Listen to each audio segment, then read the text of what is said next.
Jimmy Ott and Charles Hannegriff. For some reason or another, you sound a little taller on radio. Is it live? Is it live? From Ruffino's on Highland Road, Lock of the Week Friday, presented by Tex Morrison. Edward Jones Investments rolls here in the 10 o'clock hour. I'm Charles Hannegriff, along with former Tiger Richard Dickson. Jimmy will join us in the second hour of the show today. Lots of picks coming from our friends, fellow handicappers out in Las Vegas during the show today. You know the drill for Lock of the Week Friday. Rich, how you doing this morning? Doing good, doing good. The Lions. Big win last night. Big win, 4-1 now. 4-1. We got a couple big games coming up. Has your agent requested a contract extension yet? They're waiting to see how these next 4 games go. Wow, what athletic director are you working for, man? One. Most of them just hand out contract extensions. Yeah, shoot, I'd love a nice buyout right now. Yeah, you didn't want the job in the first place. All right, so bye week for LSU, and does it come at a good time? I guess. Those things are always kind of subjective, but I say no. You say no. Okay, well, let's start there. Why would you say no? Getting embarrassed and have to go sit and think about it for another week. Okay. You don't get to shift your focus to the next opponent. I mean, you truly, when people talk about, like, Monday we watch film, after that we don't talk about that game anymore. You're focused on the next week, getting ready for the next opponent, new game plan. But when you get embarrassed like that and then have to sit on it for a week, like, to me, it just lingers a lot longer. People are going home this weekend. You know, it's the bye weekend. You know, for me, it would really suck because I'd go back home to Mississippi. Yeah, and that's what. Wait, and you go to about. the Ocean Springs game, wouldn't you? Yeah, I'd go there, and so everybody would be talking about it, and so it lingers longer when you have a bye week. Like, there's nothing you want to win every game, but a bye week to me is always a lot better after a win than a loss. Oh, I'm not going to argue that. So you're talking about the psychological, and I'm going to get into the psychological here in a second in regards to the fans, and something I'm going to run by you and see if I'm just out my tree or whatever. But from a standpoint of get a little bit healthy, and I'm only talking about the quarterback here. I mean, the offensive line has got some issues, but the quarterback, I think, is in some way, hurting. Okay, I've been using that word since the post game. Is he injured? No, because if he was injured, wouldn't be back in the game. Yeah. Been through this 3 or 4 times now. But I do think some time off would give him a little bit of room to look at it. But that falls apart when you see him working at practice this week. So I don't know. It's the reason this is so befuddling is that in one breath, Brian Kelly, who I think is trying to be transparent, is saying he's not injured. He needs to play. And then you say, well, and then, I mean, literally 20 seconds later, he's saying, well, this is an abdominal that has been slow to heal, or torso was what we used at the beginning, or, an oblique, whatever, it is slow to heal. And regardless of how this turns out, I think they should have sat him against Southeastern, but that's my opinion, and, we're past that. I thought a little bit of time off would probably do him some good. We watched the film, okay? There's throws that are just not getting there that are not that far. Let's start with I'm sorry, you wanted to say something about the injury before. Yeah, to me, it's just, like you said, it's so contradicting. At one point he's not hurt, he's fine, he's ready to roll. Then he's like, it's a slow healing injury. Early on when we first found out about it, he's not going to get right to the bye week. We're like, okay, then why don't you sit him against Southeastern? Why don't you sit him, yeah. Like, so it's been so much back and forth. It just, to me, like, if I'm Nussmeier, I would, for the scouting purposes, I'm injured. I'm playing through something. But then you got the coach saying he's good. It's so confusing to me. And he doesn't want to talk about it. And I'm guessing that that's something he's been instructed to do. There are media coaches over there. He's certainly he doesn't have, to my knowledge, an agent team that is working with him in lieu of his father. Okay, you get a kid whose father is an electrician. Okay, he happens to be a great football player. He's got an agent now. Okay, he's got maybe more than one guy. But for Nussmeier, and I think he does. He does. I know he's got Well, him somebody. and Brian Kelly have the same age. He's got somebody representing him. But as far as the football advice from, I got to think that that's coming straight from his dad. Okay, I mean it should be. If he needs to know what an NFL team thinks of him playing through an injury or not playing through an injury, he can pick up the phone and call his father. Yeah. So this is, if this were somebody else, I might say, was the agent pushing him to play, or is the agent pushing him not to play? I don't feel like that in this case because of who his dad is. I could be completely wrong. I do think that when we watched the film, when we watched it live and it was backed up on the film, let's take the play to Xavier Thomas, the first long play of the game. It was very early in the game. Yeah. So he's just out of warm-ups. I think he had thrown one pass before that, maybe two. And the ball is underthrown. You can see that watching the game on television. When you go back and you watch the film and you watch it from the All-22 and you see it from the end zone view, it's actually worse. Because if Thomas can continue his route up the hash, he's going to score if Nussmeier puts any air under the ball at all. That throw, I asked you on the film, Handycast on YouTube. You can go watch it. You can see exactly what we're talking about with visuals. We're just talking about it now. I asked you, he set up, planted at the 25-yard line, and if he had thrown the ball where Thomas breaks open and puts his hand up, where that ball would have landed had Nussmeier, put some air under it in the center of the field. And you said you thought about the 35-yard line. Yes, okay? 35, 40-yard. Which is about a 40-yard throw from where he's set up to throw. A 40-yard throw for him that's not something that you should have to heave. Yeah. Ball doesn't get to 40 yards. He throws it well down towards the other side of the field. Probably a 32 to 33-yard pass. I mean, with no steam on it. Yeah. And to the point where the safety, who is on, I'm trying to, I know I'm doing radio here. Yeah. Go see if you can describe it better than I'm safety doing. doing 7 yards off the left hash. Yeah. Thomas is running about 4 yards up the right hash. Okay. Where he throws the ball is in the middle, and it brings them back to each other. I mean, it is a hair away from getting intercepted. He almost brought the safety from Back the into the far play. other side of the field back into the play.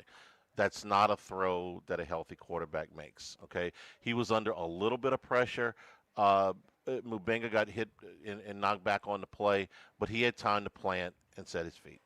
Throw to Hilton later on, that's just a complete underthrow. We saw the ball to Aaron Anderson sail on him. Yep. That gets Anderson up in the air. He comes down from way high up. He's out of the rest of the game. I think he came back in for one play, tried it, and ended up leaving. There's at least two or three more that we saw that he doesn't even throw that are down the field. Okay, he's not comfortable enough to make those throws with enough oomph on the ball to get there. On the other hand, we watched a play. We ran it back half a dozen times, I think, where he hits Barian Brown in between three defenders. Now, he shouldn't have thrown the ball there because Thomas is wide open again. Xavier Thomas should have had about 175 yards receiving in this game. But he hits Barian Brown with a throw that's got – I mean, this was a laser. This was right in there. He fits it in between three guys at about 15 yards. I mean, it had to be fast because, I mean, like I said, there's three guys on him, and he zips it in between all three of them like a laser. And you see that, and I'm like – it leaves me with questions. When he can do it sometimes, but he can't the rest of the time right now. Right, and that was in the third quarter, late in the third quarter. So he's been playing all day. So he's been hit, he's run, all that stuff, and he can put this mustard on this throw. So if this war has sort of been raging in Baton Rouge amongst the fans, ex-players, you guys are pretty steamed. The media, everybody's like, is he hurt? Is he not?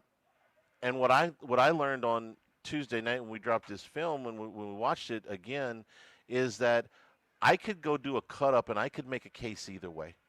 I could go show you the throw to Thomas. I could go show you the throw to Hilton. I could go show you the throw to Barian Brown, or for the to say that he's hurt the first two. I could go show you this throw to Barian Brown. I can go show you the throw to Bauer Sharp, the one ball Sharp caught. That was an out route that's got plenty of zip on it. So what is true? I asked you in the film.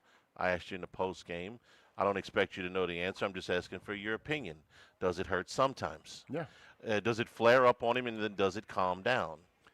I think that there's a lot of times it's more of a mental deal. When you react, you got the strength to do it, but when you're hesitant and you're thinking about it, it slows you up. So, like, if someone comes up and scares you and you got a broke rib, you're still going to flinch. Everything's quick. Your body can still do it, and you're able to do there. But if you're going to be walking up to me, and I start flexing and thinking about it, then I'm not going to move as quick. So I think that there's reactionary. I think some of the throws reactionary. It hurts after he makes that throw, but he's still capable of doing it. Now when he sees a guy breaking open down the middle and he's thinking, can I get it there? I think that's the mental side of it. What does a week off do for something like that? Nothing. Nothing. No, I mean, if a week off was going to save us, you'd give it against Southeastern. Okay. And so that's just my mindset. He's practicing all week this week. I mean, will it help him a little bit better? Van Buren took the first team reps earlier in the week, and then Nussmeier has worked in. So, I mean, can you get to the point of, like a Southeastern where he looked pretty good, everybody thought he was back healthy and ready? Yeah, but right now it's just my mind is so back and forth on what's really going on. Well, it has to be because we saw the Southeastern game and we saw the La Tech game. It was two different things. Against La Tech, there's throws that don't get there. Against Southeastern, all the throws got there. The mental part of the game, you're talking about the mental part of the game where he's worried about being hurt. I also have to worry about the mental part of the game where he's going to the wrong receivers. Yeah. And where he makes the interception on second and third viewing was every bit as bad as it looked on Saturday. That's a throw. That's not an interception that is made because he short-armed a throw. Right. That's a bad decision. That's a bad decision. They were in a tough play. I asked you also how much autonomy you think he's got at the line of scrimmage. You said not sure. I mean, there's things that you would think that, when I watch the film and others watch the film, you're like, this is what he should do. That's what, and I talked to Flynn about it. Matt's like, this is easy. This is what makes it a good call. You fan everything to the left. He goes, but I don't know why he didn't do it. I mean, maybe he doesn't have that autonomy to change the entire protection. We looked at one play where they went 5 wides on a 3rd and 9, and Ole Miss bailed everybody out. I mean, there's literally 2 guys inside the hash marks, and you got 5 on 3 because they had a guy stacked off the backside of one of them, but he would have walked into the end zone. Yeah. I mean, he would have walked into the end zone. This is not even something that you got to check with. It's like, my goodness. I mean, they just bailed everybody out. Okay. People are feisty this week. They're very aggravated. Here's my theory as to why. I woke up at 4 a.m. this morning and couldn't go back to sleep. So sitting there tossing and turning, trying to go back to sleep for another hour or so, hour or two, my mind starts racing. So I started, why does this one hit different? Why does this one feel different? I want to hear yours. I got a theory. I have no idea if it's right. Yeah. Why it feels different to me is this is the year that we have the defense. We saw the offense we had last year. We went and got more explosive receivers. Yes, we changed 4 starter, or technically 5 up front on the offensive line. But when I go back and watch the film every time, you can crap on the offensive line and the run game all day long, but they're not giving up like pressures on every play in the pass game. And that's not what is affecting it. But for me, is the standpoint is this wasn't supposed to be a good Ole Miss team. Like this is an Ole Miss team that had one of the worst run defenses in the league. No one's really. It's not the Ole Miss of last year where everybody's pumping them up that this is going to be a playoff team. And when you go against what was supposed to be the worst run defense in the SEC, and you can only come up with 50 yards, to me, I lose hope. Like that's where it's frustrating to me. Is like I don't see it getting any better. You're not alone. Although I don't necessarily subscribe to that, I still have hope for this season. For a lot of reasons, but not the least of which is I don't see a dominant team in the conference. But we're sort of on the same page in that you start off with we thought, okay? And the toughest losses to me to take are the ones where you really think, man, this could be it. This could be a really good team. This could be a championship team. And then something happens and you just get socked in the gut. LSU hasn't had that for at least the last 6 years, because every year they started off with a loss. That's Yeah. 5 in a row. You know, this ain't going to be 19 again. Yeah. Okay, you know from the, I mean, 60 minutes into the season, you know, okay, we may rebound, we may get into a good bowl game or now the playoffs, but this is not going to be one of those teams that we're always hoping for. 19 was the dream season. You probably only get one of those. Yeah. That's the gold standard for the history of college football as far as I'm concerned. So go back before that. Did you think you had a great team in 18? I thought they were good. I never thought that they were great. I didn't think they were better than Alabama. In 17, it was the transition year with Ogeron. They lost to Mississippi State, and you knew early it wasn't going to be there. 16, they fired Les. They lost in Green Bay. You knew it wasn't going to be there. 15, 14, 13, you knew they were clearly, but even with all the talent, they're clearly behind at least Alabama and probably at least one other team. I got to go back to 2012 when Alabama came in. LSU had a loss, but they were really starting to get it. And Mettenberger was starting to come on, and they were still playing pretty good defense, not like the next year in 13 where the defense fell off the cliff. And in 2012, Alabama comes in, and LSU's got one loss, and it's like, all right, got a shot here, man. And if they beat Alabama, then they could go all the way, because they would have, with a win against Alabama, they would have gotten into they had lost to Florida earlier that year, but it wasn't a bad loss. They lost by one score. And then they were 7-1, and Alabama's coming in, and Alabama's world beaters and everything, and LSU's got them. I mean, they got them. They got the lead. They got the crowd is absolutely amped into it. They need one stop, and Alabama throws a doggone screen pass. They get home, and that's it. That one hurt. Yeah. 11 hurt because you got all the way to the championship game. I don't need to explain that one before that. And before that, I got to go back really to 2006 when you guys went to Auburn, and I still think you got robbed. Yeah. Okay, because that I thought 2006 was now in Florida. You kind of did it to yourself because Jamarcus had the bad turnovers. But at Auburn, I thought you got screwed. Okay, so if I had to pick out 3 losses from the last 20 years, sorry to do all this, I'd pick Auburn in 2006, the championship game in 2011, and the Alabama game in 2012. Games that this is just me. Yeah. I thought that's a championship team. They've got everything they need to be a championship team, and they can beat even the best on their schedule.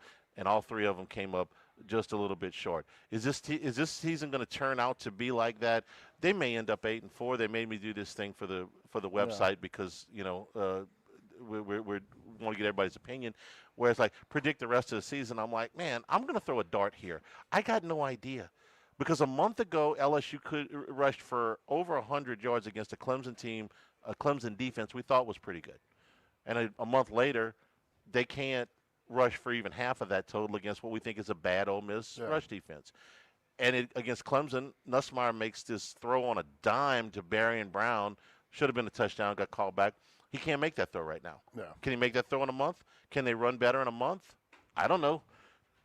So it's a dartboard throw. So at the end of the season, they end up 8-4, and you're like, you thought this could be a championship team? Yes, strike me down. Coming out of Clemson, I thought this could be a championship team. No doubt. I mean, we got the defense. We hadn't questioned the offense in 4 years, 5 years, whatever it's been. And when you finally we've made up for it in the last 5 weeks. Yeah. We're here at Ruffino's. The restaurant opens at 11 o'clock. Appetizer features include the savory goat cheesecake. This is whipped honey goat cheese along with mushroom drizzles and Italian cheeses with the orange beret blanc. Oysters, Blanco fried oysters for your appetizer feature as well. And your entree features the blue cheese crusted New York strip. This is the 14-ounce, 44-ounce strip loin, blue cheese crust with grilled asparagus. The fish chapatulas includes New Orleans-style barbecue shrimp over fettuccine. And the dessert feature is olive oil cake. Hey, Popeye! Candied pistachios with your olive oil cake here at Ruffino's. Starts at 11 o'clock. Come on and join us for lunch. Live at lunch here from Ruffino's 104.5 ESPN Baton Rouge. Live at lunch. Every great team has its core players, but when the season gets tough, adding the right free agent can make all the difference. The same goes for business. At Robert Half, we found that 67% of companies surveyed plan to increase their use of contract talent to handle workload peaks and backlogged projects. With Robert Half's specialized recruiters experience, combined with our award-winning AI, you can quickly find the skilled candidates you want. At Robert Half, we know talent. Discover how we can help at roberthalf.com/talent. Dive into the Marvel Universe on the official Marvel Podcast with the stars of the MCU. Everybody's going to be talking about whether we're casting for this character. The creators of Marvel Comics. Spider-Man is the greatest fictional character in history. And Marvel Studios' Kevin Feige. But if you want the real answer, if we're trying to get real on this podcast, giving you exclusive access to Marvel's adventures like never before. The official Marvel Podcast. New episodes every Wednesday wherever you listen to podcasts. Alabama, live in concert. October 16th, Raising Cane's River Center Arena. With special guest Mark Chestnut. Grandma and Grandpa. Alabama, live. Roll on highway, roll on along. Roll on, Daddy, till you get back home. On sale now at Ticketmaster.com. You gotta have a fiddle in the band. Produced by Outback Presents.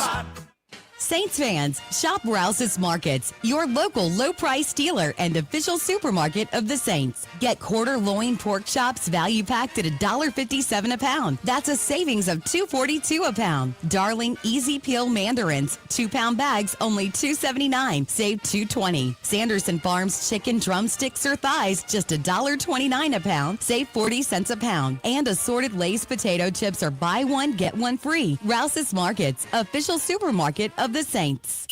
This football season, Dr. Pepper and Harold Perkins Jr. want to help a local senior high school football player take their next big step. We'll be choosing a standout senior football player from nominations on our websites and socials. Weekly winners score a Dr. Pepper signed autographed football by Harold Perkins Jr. And one lucky grand prize winner will earn $5,000 towards tuition from the Harold Perkins Jr. tuition program. Nominate a high school senior football player and listen every Friday during Louisiana Prep Preview and Off the Bench to hear the winners. At Landmark Bank, we're more than just your local bank. We're your neighbors. We cheer on the hometown team, shop at the corner store, and know you by name when you walk through our doors. Hi, I'm Ashley McDaniel with Landmark Bank. Whether it's saving for college, buying your first home, or growing your small business, we're right here with you. Because when you bank local, you grow local. And we're proud to grow with you right here where you live. Landmark Bank, banking with people you know. Member FDIC. Is your closet organized? Let's face it, most closets are cluttered and a hassle to organize, but that's just because they aren't designed around your specific needs. One Bath & Closets works closely with you to design your space where it makes sense for you and clears the clutter away. From shoe racks, baskets, seasonal storage, mirrors, drawers, cubbies, and doors, One Bath & Closets can make your dream closet a reality. Go with an industry leader in bathroom and now closet remodeling. Visit onebathandclosets.com to sign up for a free in-home consultation. That's onebathandclosets.com. Stabs Prime Steak and Seafood? Stabs Prime Steak and Seafood. Well, I guess along with those sizzling steaks, we do have wood-fired oysters and scallops, beautiful sea bass, fresh Gulf fish and shrimp, and rich Ora King salmon. So yeah, Stabs Prime Steak and Seafood. Jefferson Highway across from Palermo Ristorante. Tell Leo that Kevin sent you. And don't forget, there ain't no cake in that crab cake. Come and see us.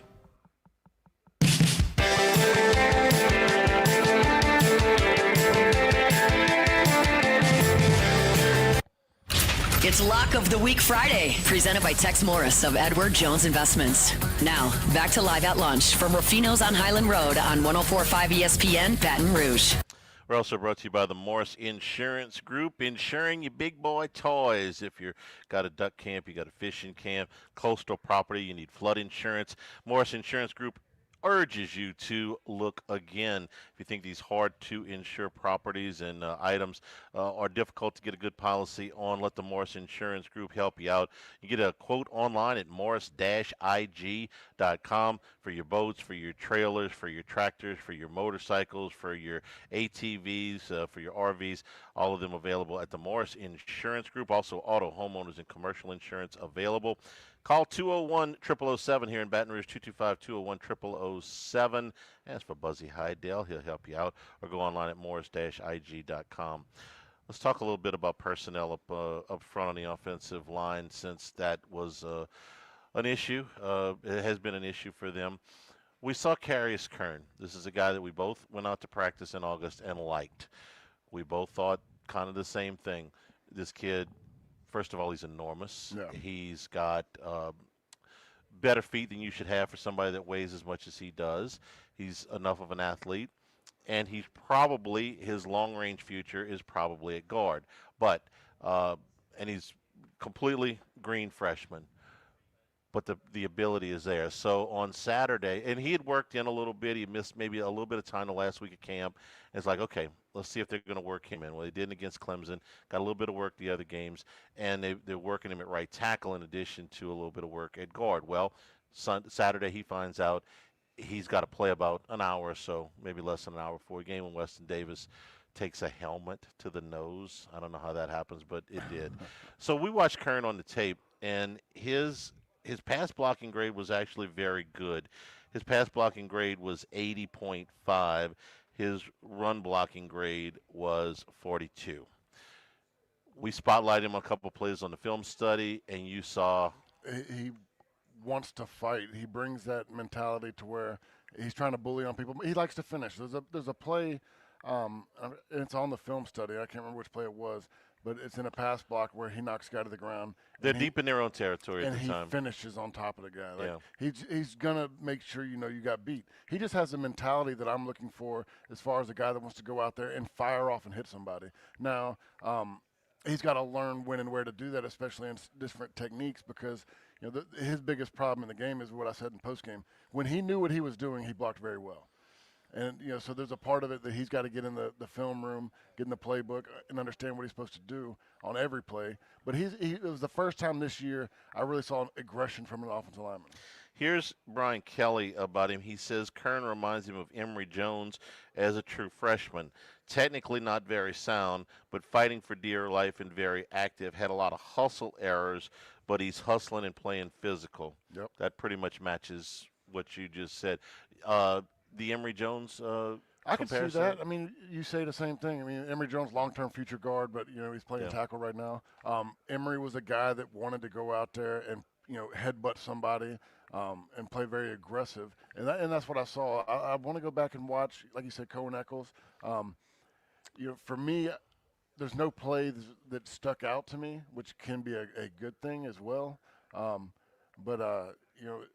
We just need some new life in that offensive line and guys that want to go out there and hurt somebody. I think Eccles, not quite as – I don't think he's got quite the potential that Kern does, but I do like him. He's another gigantic guy, and he had their best grade in pass blocking against Ole Miss. He was 84.6. His run blocking grade was 55. So Mubenga, before he left with the ankle sprain, was a 62 in pass blocking and a 57. A 62 in pass blocking and a 57 in run blocking. So his run blocking in this game, was just an eyelash better. His pass blocking was nowhere near what Eccles did. Let me do the comparisons, because that's kind of what we do here. I see some of Emory Jones in Carius Kern. I think Kern is a bigger guy. I think he's wider than Jones was as a freshman. I think Jones was probably a little bit better athlete as a freshman. He was a little longer, a little leaner, and he could. I keep remembering that play when T-Bob almost came out of his shoes when Jones made the play on a punt return and makes a tackle in the open field. I forgot, it might have been against Tennessee, but it was a great play for a kid 300-plus pounds. I'm like, wow, look at that. I don't think Kern can make that play. But I don't need him to make that play. Right. But I do think that Kern is more physical at this point in his career than Jones was, and I think he's nastier. I think this kid is just mean. And I mean that in a good way. Mean at the snap, mean at the ball, and gonna come get after you. He dresses like a mean offensive lineman. When you see them big boys roll up and let their bellies hang out and at the halfway, they don't care what anybody thinks. Those are usually your mean ones. Well, Eccles reminds me a little bit of a young Trey Turner. And Turner, just like what you're saying, and Ruffin Rodriguez, God rest his soul, used to love Trey Turner. He says, he come in here and we do in the trenches, him and Chris Truax. He said, man, I like Trey Turner. He comes in and he takes that big old belly and pop, man. And here it comes. Eccles has got a little bit of that. And as it turned out, when Turner got to the league, he dropped about 30 pounds from what he played out at LSU, 25, 30 pounds. And I was just, wow, man, I wish you'd have done that here, because it ended up getting him a $60 million contract or whatever. That's what I think Eccles could be. That's top of the mark. He's a redshirt freshman. Turner also redshirted and ended up only playing 2 years here. That's what I see. I see more long-term. I've seen Mubenga for 10 games now. No. I think he's okay. I think Eccles he got better. Yeah, but I don't think he's great. I think there's a place for him, but I think Eccles has better long-term. 100%. Okay. For me, I thought Mubenga came along at the end of last year, was doing better so far this year, but there's a few plays that are just non-negotiables for me. When you can't do a backside cutoff and you're getting thrown around like a rag doll and everything's getting squished, which we saw a lot happen in this game, that can't be one of the things that you're allowing. Yeah. Now let me throw one more thing out there. I had this idea before, and I don't think it's going to work, but I'll run it by you anyway, which is Kern's probably a guard, right? Well, you don't have another tackle really, but you could. Josh Thompson played some tackle at Northwestern. It's probably too late to do this, but if you wanted Kern to play guard and Thompson to play tackle, you did have an off week. I've been given no indication that is going to happen. I would. Just an idea. My point against that would be is that you want your guards playing with your center the longest. That's where the communication starts, and they move communication outwards. Yeah. Kern being the point to where his only issues in this past game were the mental side of understanding the playbook. You can help a tackle with chips and with tight ends. It's hard to help a guard. Okay. I obviously agree with all that, and I would add it's probably too late for that. Yeah. That's something that if you were going to do it, you probably had to do it in camp. I don't think an off week is enough time to get that up to speed. But that's just my 2 cents on that. All right, that covers the offensive line. We're brought to you by Coastal Capital Advisors, your full-service retirement specialist, because when it comes to retirement, no two situations are alike. So let Coastal Capital work with you as well as your business partners, your legal team, tax professionals that will help you tailor a plan that is perfect for you. Listen, it matters where you are in life. It matters what your income is as to what you can put aside for retirement. So let's maximize those returns and make sure that this is a lifelong plan. It's a lifelong relationship. That's what I've had with Philip Fontenot and his staff at Coastal Capital Advisors. Remember, go to coastalcapitaladv.com, coastalcapitaladv.com, member FINRA SIPC. We'll take a break, come back with more here at Ruffino's Lock of the Week Friday, 104.5 ESPN Baton Rouge. Live at lunch. Hey, running a business is not easy. You need more than a bank. You need someone in your corner. With Gulf Coast Bank and Trust, you get a team that knows the local market, offers the tools to help you succeed, and a banker that actually picks up the phone. Whether you're growing your operations or managing day-to-day cash flow, your team at Gulf Coast Bank is there to help. Come meet the Gulf Coast Bank team and let's make it happen. Member FDIC and equal housing lender.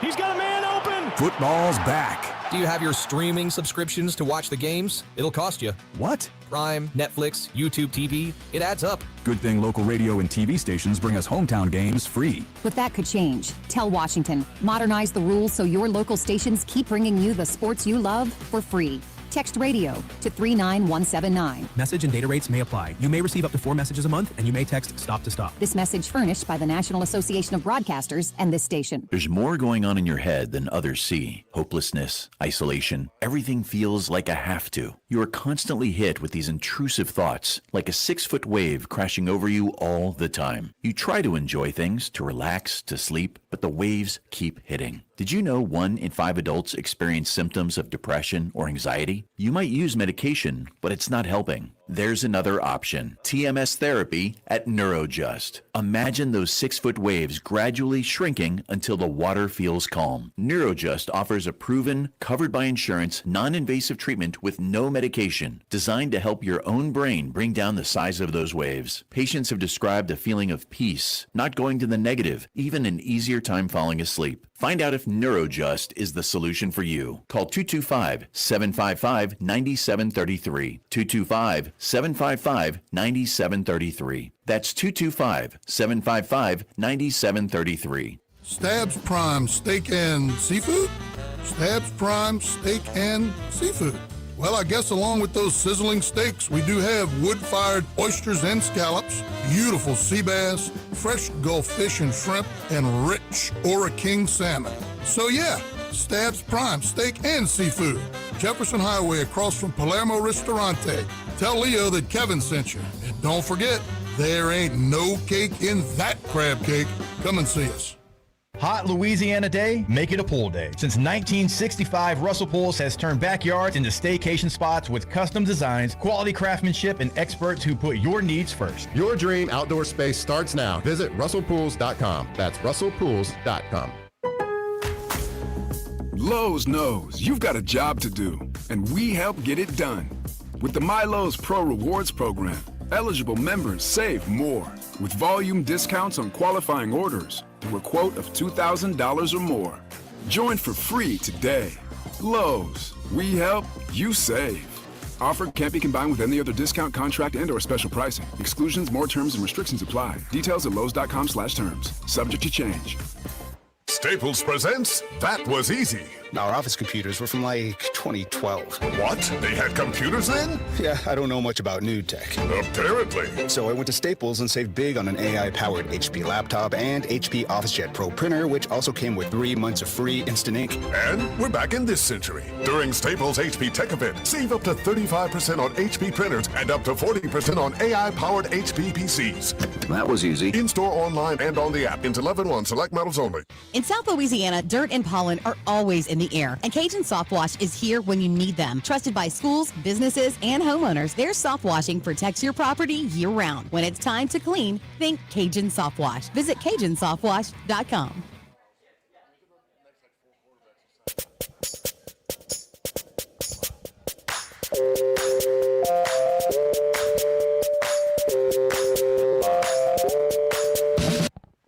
It's Lock of the Week Friday, presented by Tex Morris of Edward Jones Investments. Now, back to Live at Lunch from Ruffino's on Highland Road on 104.5 ESPN, Baton Rouge.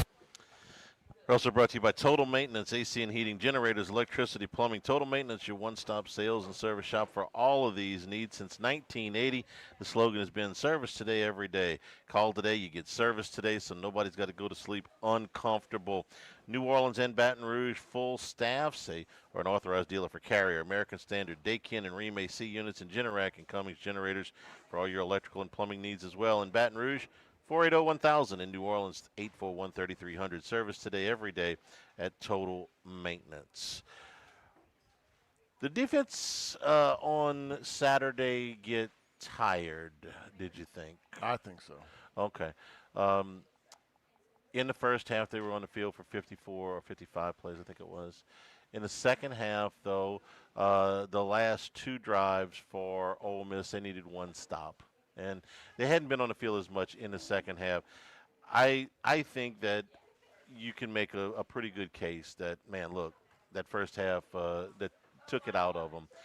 On the other end, you can say, one more play, and maybe they have a chance to win the game. I'm inclined not to be too critical of this defense at this point, given what they have Well, they give up been 7 asked for. points in the second half? Yeah.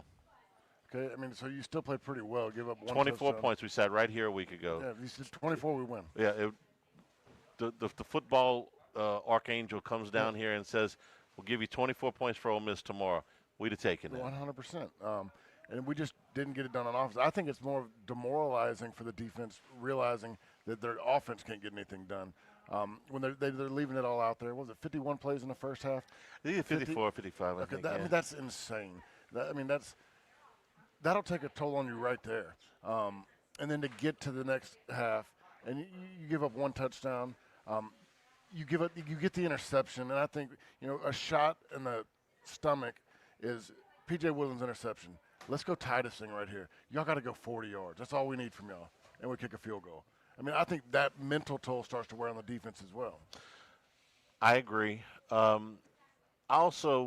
got to give them a little bit of slack in the rope here because it's Lane Kiffin. If they had done this against, I don't know, South Carolina, excuse me, South Carolina, their schemes aren't as good as Ole Miss, okay? Shane Beamer's done a nice job there. He's not as good a coach as Lane Kiffin. If Arkansas had done this to you, even with Bobby Petrino's group, I don't know that I would be as lenient. Lane Kiffin explained the play that we had on the film study where he just gets LSU in a bad numbers game. Yeah. The play down by the goal line. I mean, they start off with 2 receivers over to the right. We're outnumbered. I think we got 6 guys to the right side of our defense, 5 on the left. They motion, let's say the running back or wide receiver out to a bunch set, and they're playing 3 versus 2. I mean, that's one where I think we had a timeout. I'm screaming at the TV. We're all screaming, call a timeout. There's nothing. You're outflanked. But, that's part of Lane's deal is he gets you set up. Obviously, I think we had a full blitz coming on. And Perkins is on the outside. Perkins to that on the side. outside, and then you got Weeks coming off the other side. And we don't check out of it. We don't motion. I think the communication was a little bit poor on our end. But, I mean, it's a no-brainer. I mean, they get in a 3 bunch set versus 2 guys. I mean, we're outnumbered. He's good at that. Yeah. He can set things up. You got to give the guy credit. He's been in football for his entire life. His dad was a coach. This guy was head coach of the Raiders 20 years ago. Yeah. Okay, almost 20 years ago. He's been a head coach at Tennessee. He's been a head coach at USC. He's worked under Nick Saban. He was a head coach at a smaller school at Florida Atlantic. And right this second, Lane Kiffin has a better record in the SEC at Ole Miss since he's been there in the last 5 years than LSU has in the league. Yeah. He's 2 games better right now. Did you see his interview with the pivot with Ryan Clark? I didn't see the pivot. I did see the E60 I thought thing. it was very interesting that he talks about why he loves offense. Obviously, he's a quarterback, but he grew up in meeting rooms with his dad, like Monty Kiffin. And he goes, I saw what they were doing, and then I figured out their weaknesses, like how to beat what my dad was trying to defend against. And he said the years sitting in the room with defensive coordinators, and he talks about Pete Carroll, watching Pete work a defense and the way he designed things. He goes, I just spent so much of my time with 2 of the greatest defensive coordinators ever, and then figured out how to beat them. He's right, which leads me to my next question, because I was pretty sure that's the way you were going to answer. The self-scouting that goes on in the off week.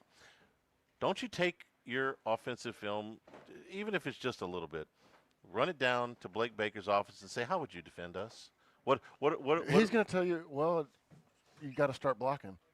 Okay. I mean that's because we go back against the scheme all the time. Yeah, but I can do that. Yeah. Okay. I mean, he can get a little bit more specific about why some of this stuff isn't working. Yeah, and you're right. It's not all schematics. It's not schematics. To me, it is finishing blocks in the run game, making sure you got your mic calls right, putting yourself in the best situation, everybody executing.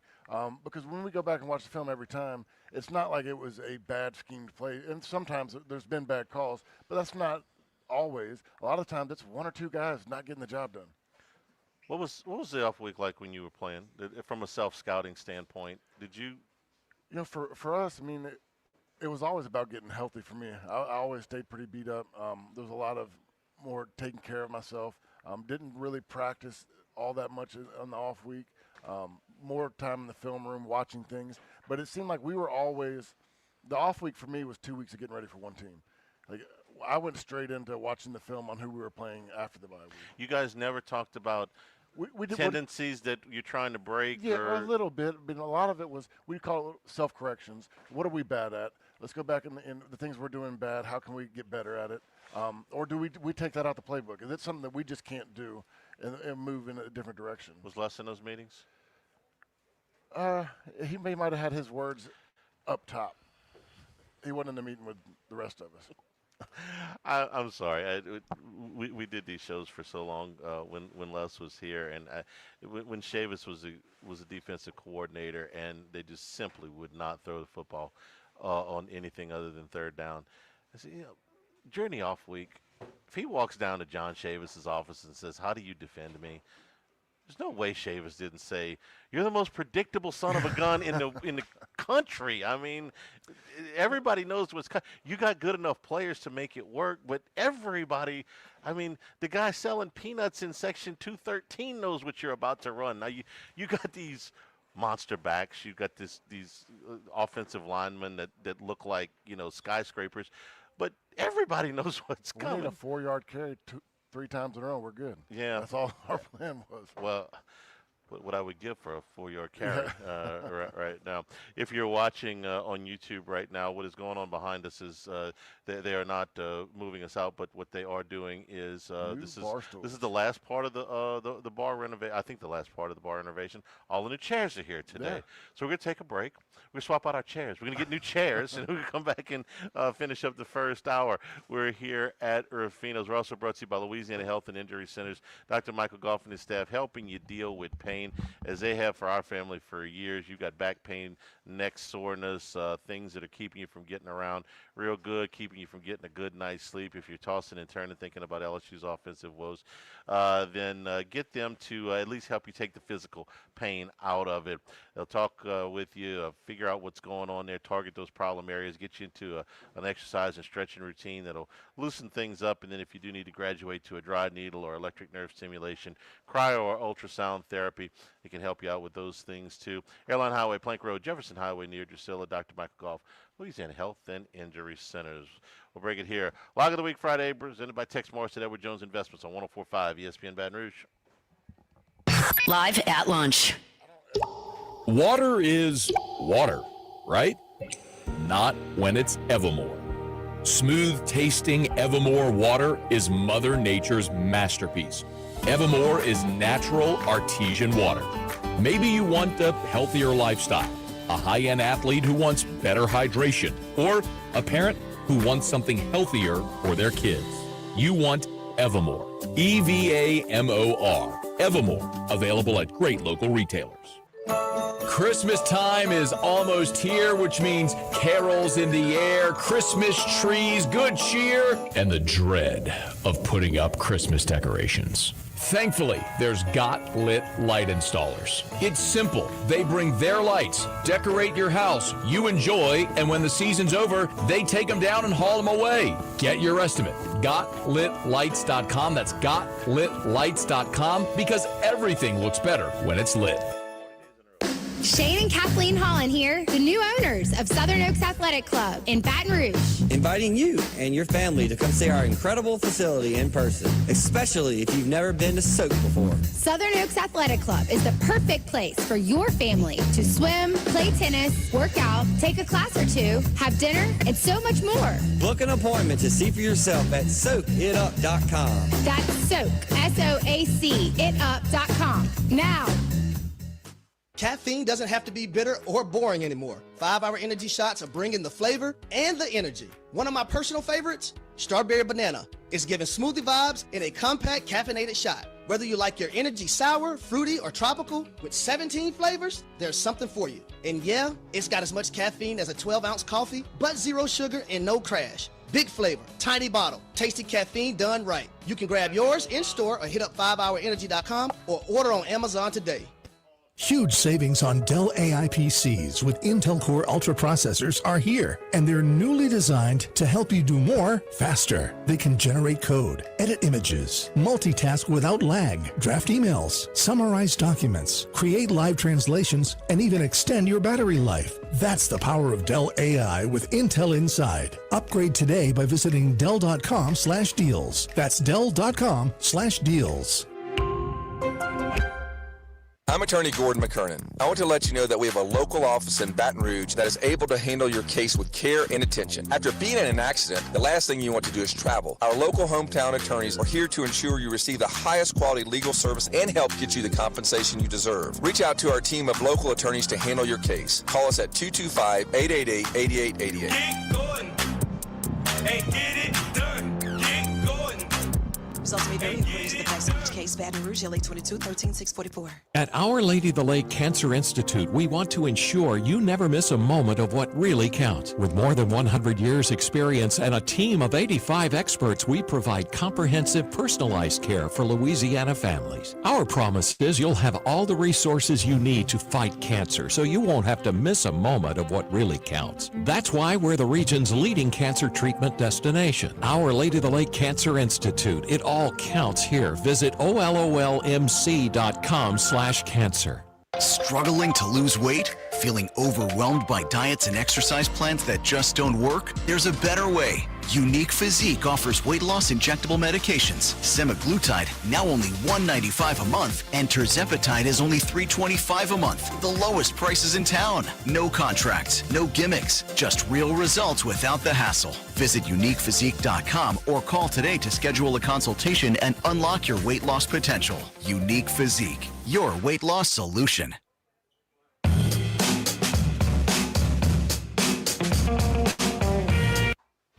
It's Lock of the Week Friday, presented by Tex Morris of Edward Jones Investments. Now, back to Live at Lunch from Ruffino's on Highland Road on 104.5 ESPN, Baton Rouge.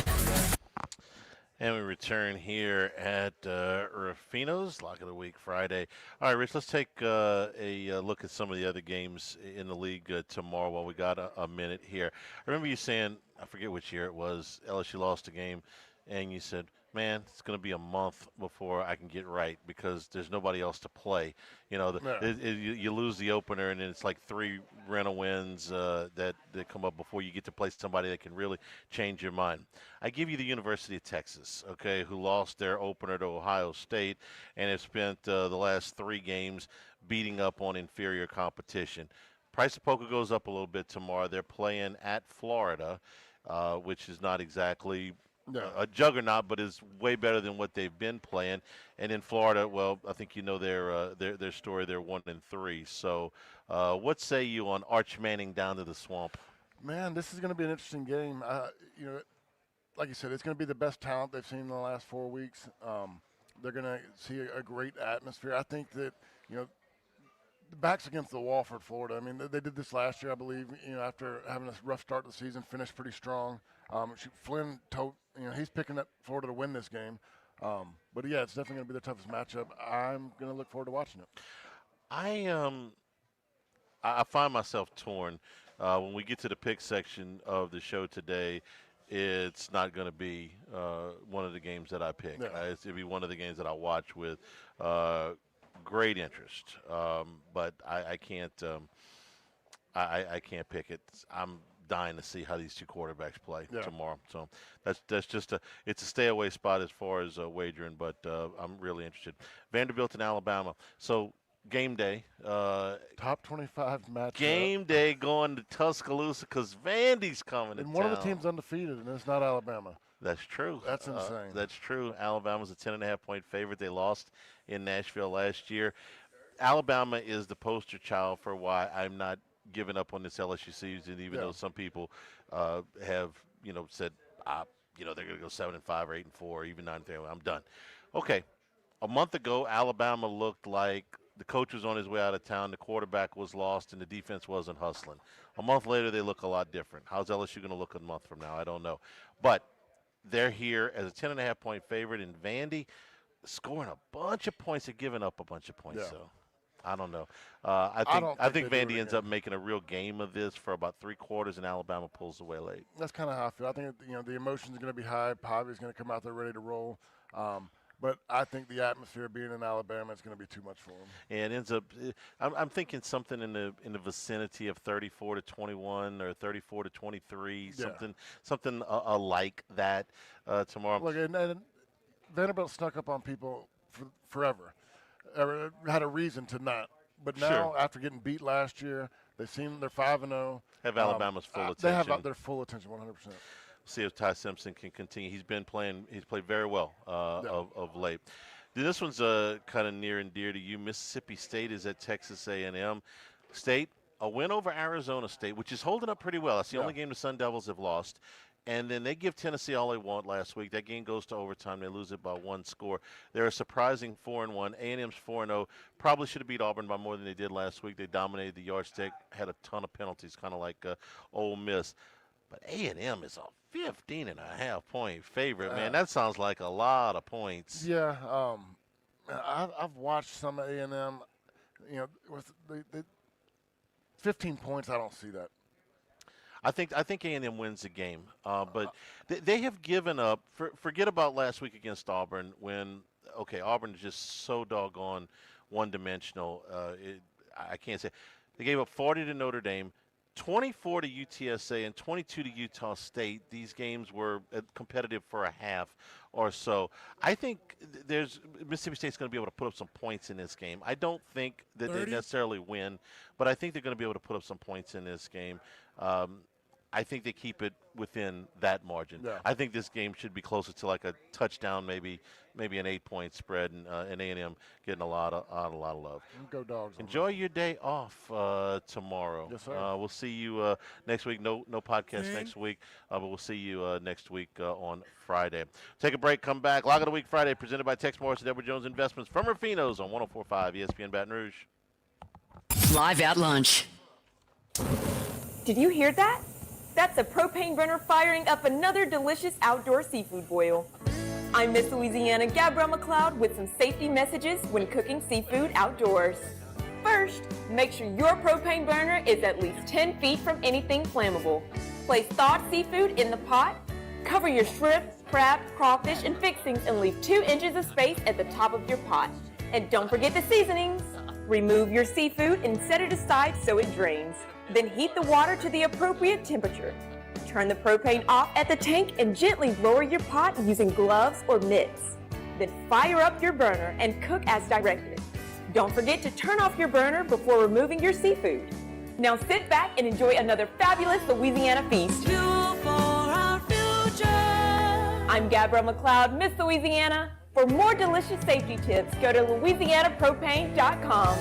Saints fans, shop Rouse's Markets, your local low-price dealer and official supermarket of the Saints. Get quarter loin pork chops value packed at $1.57 a pound. That's a savings of $2.42 a pound. Darling Easy Peel mandarins, 2-pound bags, only $2.79, save $2.20. Sanderson Farms chicken drumsticks or thighs, just $1.29 a pound, save 40 cents a pound. And assorted Lay's potato chips are buy one, get one free. Rouse's Markets, official supermarket of the Saints. One of Baton Rouge's biggest nights is back. The CCA Louisiana Star Banquet is Thursday, October 16th at 5:30 p.m. at the Cedar Lodge at Live Oak. Celebrate this year's winning anglers while enjoying dinner and drinks, all included with your ticket. Bid on raffles and auctions packed with fishing gear, jewelry, art, and more. With more than 1,500 people, it's Baton Rouge's premier night of fun and networking, and every dollar raised stays in Louisiana to protect our coast. Get tickets now at CCA Louisiana.com. Hey, Eddie Kennison here. As a former Tiger and pro athlete, strength, energy, and performance are still important to me. That's why when I felt my strength slipping, I turned to Rejuvamine Medical. Check your testosterone today at RejuvaMeMedical.com. That's REJUVIME Medical.com. Lowe's knows you've got a job to do, and we help get it done. With the MyLowe's Pro Rewards program, eligible members save more with volume discounts on qualifying orders through a quote of $2,000 or more. Join for free today. Lowe's, we help, you save. Offer can't be combined with any other discount, contract, and/or special pricing. Exclusions, more terms, and restrictions apply. Details at lowes.com/terms. Subject to change. Staples presents That Was Easy. Our office computers were from like 2012. What? They had computers then? Yeah, I don't know much about new tech. Apparently. So I went to Staples and saved big on an AI-powered HP laptop and HP OfficeJet Pro printer, which also came with 3 months of free instant ink. And we're back in this century. During Staples HP Tech Event, save up to 35% on HP printers and up to 40% on AI-powered HP PCs. That was easy. In-store, online, and on the app. Into 11-1, select models only. Hey, it's Hunt Palmer. I'm here to tell you about my friend Jonathan Carbo and the Highland Insurance Group based right here in Baton Rouge. At the Highland Insurance Group, they pride themselves on technical expertise when it comes to commercial insurance. If you're a business owner who isn't familiar with the details of your current insurance program, you're not alone, but now is the time to fix it, not after the hurricane or the car accident. Call the Highland Insurance Group today to set up a free audit of your policies and let their experts place your program with one of the dozens of carriers they're contracted with. Or find them online at the Highland Insurance Group, highlandig.com. Insurance companies have teams of professionals to fight your claim. If you want to know what your case is really worth, I'm Spencer Callahan. I'd like to help. Spencer Callahan is the one to see. Call 387-2323. LA filing number 16-7970. WNXX Jackson, KNXX Donaldsonville, and WDGL HD2 Baton Rouge. This hour brought to you by Spencer Callahan Injury Lawyers. LA 21-12681. Offices in Baton Rouge.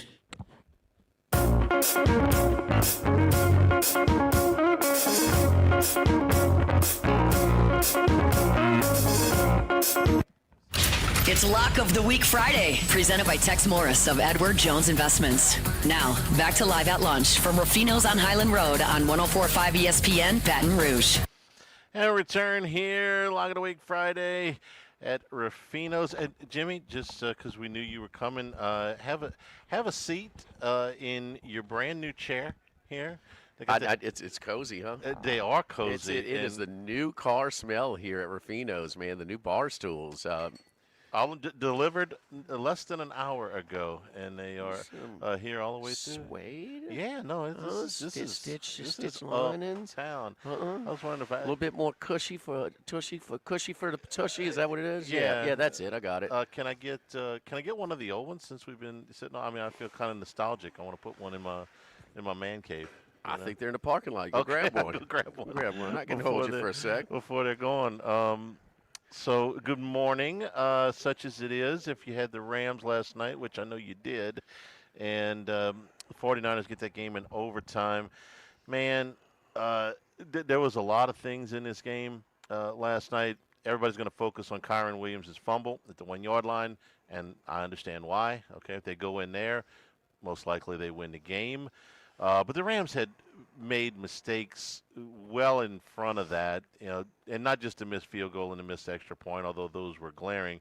And Mac Jones, are we going to end up adding him to the list of first-round quarterbacks who were thrown in probably too early, that give them a little time in the league and give them a little bit better situation, maybe a different coach, better personnel around them, that, you know what, hey, we see why they went in the first round in the first place. The Baker Mayfield list, the Sam Darnold list, maybe now the Daniel Jones list. We thought Geno Smith, and I guess Geno, he has to a degree. He's a regular starter for how many years? Yeah, it took Geno a little bit deeper into his career than some of these other guys, but he's there. And he was the first quarterback that went in that draft, even though he went in the second round. So, yeah, I would put Geno on the list. He's playing clearly the worst, though, of the. This year he is. But, when Geno went to I had him a few when Geno went to Seattle, I didn't expect anything. He would throw in a clunker every now and then, man.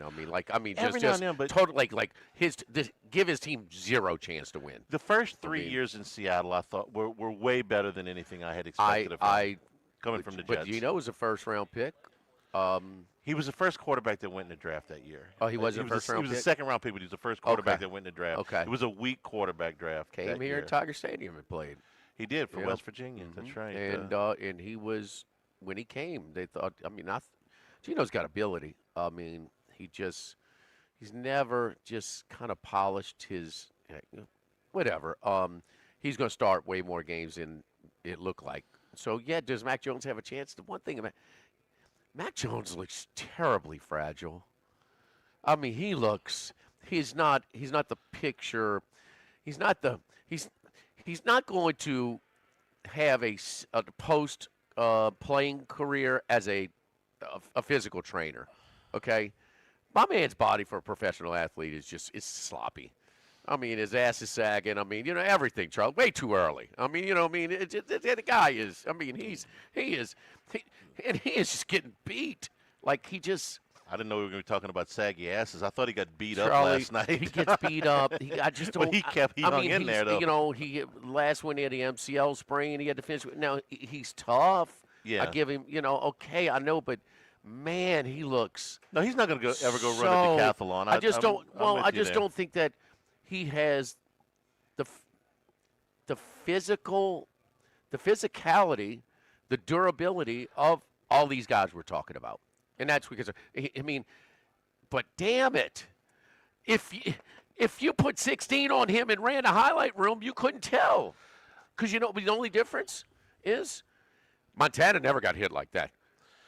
Okay. Jim Burt hit him one time. Okay. Yes. Other than yes. that, He snapped him in half. The famous play with Jim Burt hit him. Okay. He was phenomenal. Well, I called him Mac Montana. Okay. I mean, he was phenomenal. He would be bam, bam, bam. Then is Kendrick Bourne with Jerry Rice? Because for a while there, it looked like there wasn't anybody in the state of California could cover him. It looked like they were. A lot of stuff was underneath. 49 attempts, was it 7.5 yards an attempt? I mean, for such a high completion percentage, they kind of give. But he was just so sharp. I mean, he was really, really sharp. I mean, Purdy can't play that good. He can't. I mean, I'm sorry, he can't play that good. He can't play better than what Mac Jones played last night. And with all that, with him playing at his best, and them, and I thought they did a poor job of not really no. We're going to have two guys wherever McCaffrey goes. He's not beating. He had a little bit too much space for me. It wasn't a ton, but he had more than he should have. I don't care if other guys are you're going to beat me. Somebody's going to, because he's getting his touches. You know it. You know he's getting his targets. You know he's getting his carries. You know it going in. And so it's kind of like a deal where L.A. came in not respecting their opponent, got behind 14-0, and then they start playing. Well, that's kind of too late sometimes, and it proved that way. And then you got one kicker's hitting a 60-yarder, one kicker. It's not a doink, but it's a dink, huh? Maybe a nick for Les Miles, huh? A nick, a brush, kiss, huh? A kiss, a kiss. Oh, wait, yeah, we go sag ass and a kiss. There we Yeah, go. right. We're off to a great start. And then it's a government shutdown too, huh? For a couple Why are we? days. Yeah. But you know the one. Yes, you know the I did. one. Yeah. I tried to claim it as a win. I almost tried to put it in our standings. Almost get him. And you called me out. And you were right. I tried to claim a win for predicting fall. And the gambling gods got me. Yeah. Did fall come today? It follows summer every single year. Okay, so this is what impressed me about Jones last night. With all of that, that you just said, I don't disagree with any of it. But Jones got the hell beat out of him last night and hung in there. He gets beat like that. It seems like every game, Charlie. No Kittle, no Ayuk, no Juwan Johnson, no Ricky Pearsall.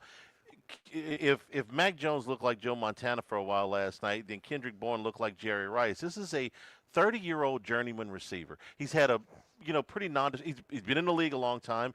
He's a dependable fourth guy or whatever. And last night he has a career night. Even with that being said, and certainly Shanahan had his team and is prepared, and that was a heck of a coaching job to get these guys a complete B team, a JV, executing at an extremely high level. So you got to provide a game plan to allow them to do that. And they did it. He was really good. But what about him not putting it in Mac Jones' hands and just running the football 3 times? You got one pass to complete. Yeah. It worked out, but on third down, I would have let him throw the football. Yes. On first and second, they were so close to the goal line that I would have worried about.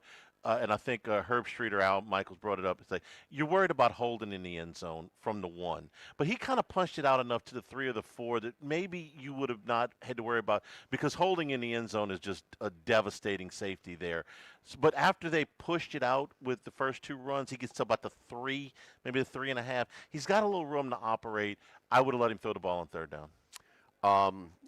You kind of got the Kyron Williams thing, though. And I was thinking about you when it happened. Does the defensive guy make a play? Yeah, he did. Okay, it's like the Causey, what's the safety for LSU? I guess Halsey. AJ Halsey, yeah. He made a play against Ole Miss? Yes. But part of that, it's both. You got to protect the ball. Yeah. You got to cradle the ball. He can't have just one arm on that ball. They're in a desperate spot. Right. That's what they're going to do. Did you notice how he was handling the ball on the next drive? I know. He's got both hands around it, like he's embracing, somebody. But near the goal line, it's coming. Yes. It's coming. A 300-pound guy is going to going to stick a fist in there. But Halsey's not 300. You're approaching. Yeah. You're inside the 5. Man, it should be. It's just not coached. We see enough of loose ball security inside the 5-yard line. And, we know the obvious one. When you extend the ball and you reach it out and it gets slapped, you leave it in. But the extra security, it's just the opposite. No, not only should you not be reaching it out, minus 4th down, but you should be cradling it. Yeah. If he's cradling it, you're not knocking it out. And, and the other thing is, to me, I'm coaching him right there. Get to the 1 and go down. And run. We got 2nd down. We got 2nd, 3rd down. San Francisco only had 1 timeout left at that point, yeah. Yeah, they got to burn their timeout, or Right. the clock's down to what we want. And we can manipulate it because we got all 3. Right. You own the clock there. So you got the break, and he wasn't extended, but, man, he's just striding. It's like his offhand was completely away from it, and a big 320-pound defensive lineman does it. And, by the way, is another thing. They see this on film because San Francisco has done this multiple times leading into this game where it's been pivotal in them winning some close games is stripping the ball, down by the goal line or other places. Shanahan's done a hell of a job to get this MASH unit to 4-1. I'll tell you who else has made himself some money in the last month is this young tight end from Cal, Tongas. He's been pretty solid before. But I think he's made himself some money. He's a third-year guy, so he's got 1 year left on his rookie contract. He's a starter for somebody else. So all 3 of us, we share the survivor. Mm-hmm. And we all are responsible for 1 pick. Yeah. And so this was our first casualty, me, you, and Max. Our first casualty, we lost. It was my pick, my responsibility. And I went against one of my angles, my policies in Survivor. Well, it's not a road team. Yeah, it was. Okay. I was going to say a divisional Yes, it game. was. I was going to say a divisional game. Double it, that too. I get the joke. Yeah. They had more people. Oh, by a lot. And the Rams are winning. By a lot. Yeah, the Rams are good. I mean, it's not going to shock anybody if the Rams end up in the Super Bowl. Stafford's still playing One great. of those things, keep in mind, too, how the Saints keep that sellout streak going? Yeah. If you notice, whether it's the Lions a couple of years ago when Jick Jack went down there and he told us, whether it's San Francisco this year, we've seen the Eagles and things like that. Oh, my God, what is Mac Jones wearing? Is he on a card or something? Wow. Is he a jack?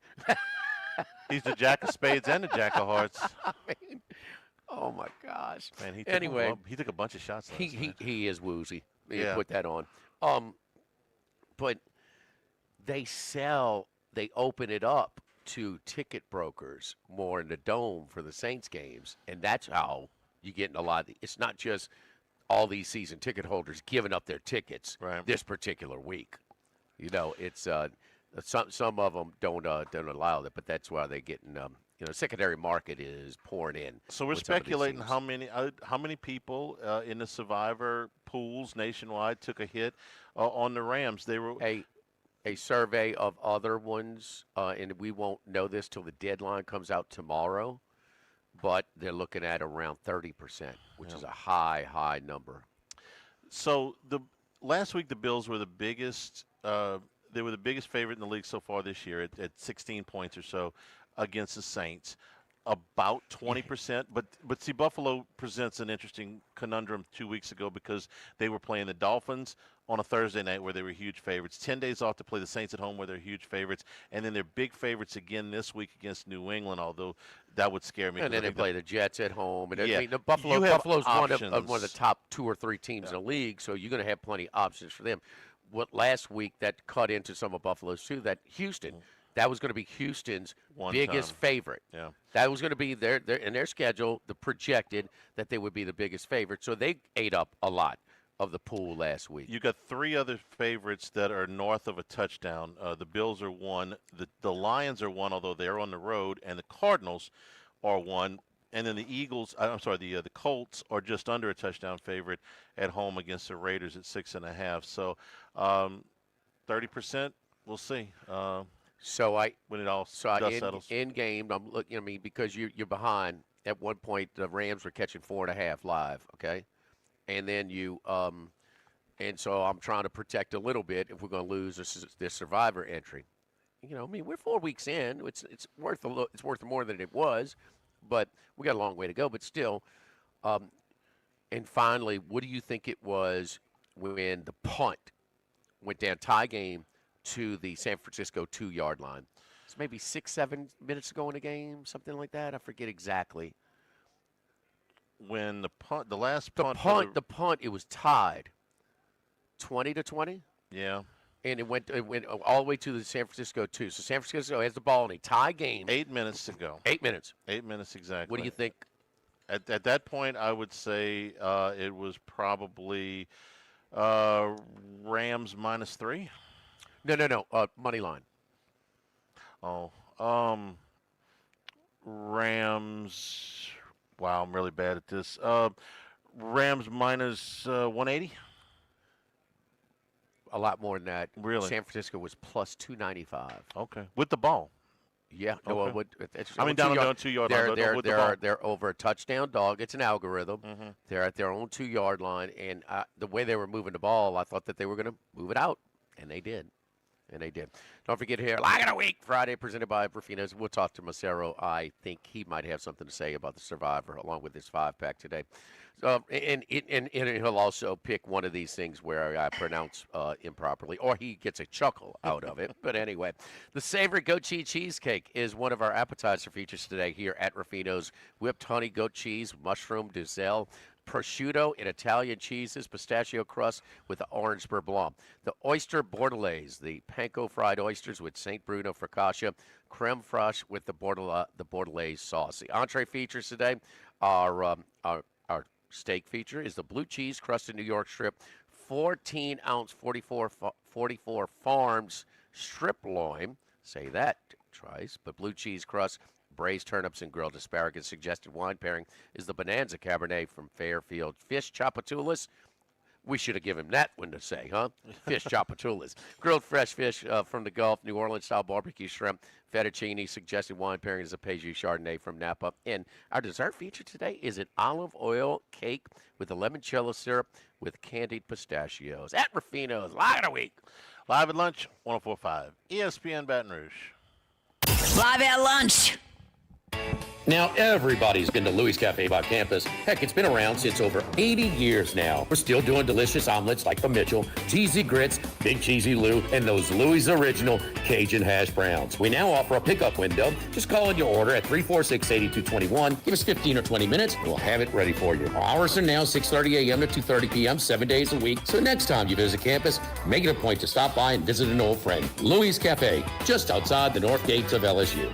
Baton Rouge, get ready for a fiesta of flavor. Whether you're craving sizzling fajitas, cheesy enchiladas, or the best margaritas in town, Las Palmas Mexican Grill and Rio Cantina Mexican Grill have you covered. Bring the family, bring your friends, and bring your appetite. From fresh guacamole to mouth-watering tacos that hit just right, it's not just a dinner, it's a celebration. So why wait? Tonight, make it Las Palmas or make it Rio Cantina, two local favorites serving up authentic Mexican taste right here in Baton Rouge. Las Palmas Mexican Grill and Rio Cantina Mexican Grill, where every night's a fiesta.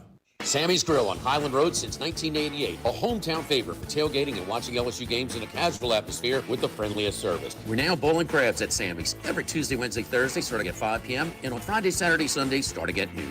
Sammy serves a wide mix of authentic Louisiana food prepared to order with the best ingredients available. Fresh Louisiana seafood, Cajun favorites, burgers, and po' boys, all built from scratch. Our kids' menu and popular appetizers are sure to please the pickiest of eaters. Sammy's Grill on Highland Road near Starring since 1988. By now, you know that we do our show every other Tuesday at the Crowntown Room at Dozy Place. The Crowntown Room is ideal for larger groups, or if you just want to watch the game on one of our 3 large TVs. The tamales are the most popular appetizer, but don't forget the seared tuna with the sriracha glaze. For the perfect blend of sweet and spicy, you can't go wrong also with the flash fried oysters or the shrimp. The porterhouse is the perfect steak to share. Strip on one side, filet on the other, prepared at different temps if you like, bone in to maximize flavor. Dozy Place on Government Street, just off Acadian in the heart of Mid-City. 1950, Phil's Oyster Bar started on Government Street. Then Gus Piazza took over in the 70s, and now his son Anthony has taken it to another level at the current location in Southtown. That's always been a Baton Rouge landmark. Seafood, oysters, po' boys, burgers, and more, all served up in an atmosphere full of sports nostalgia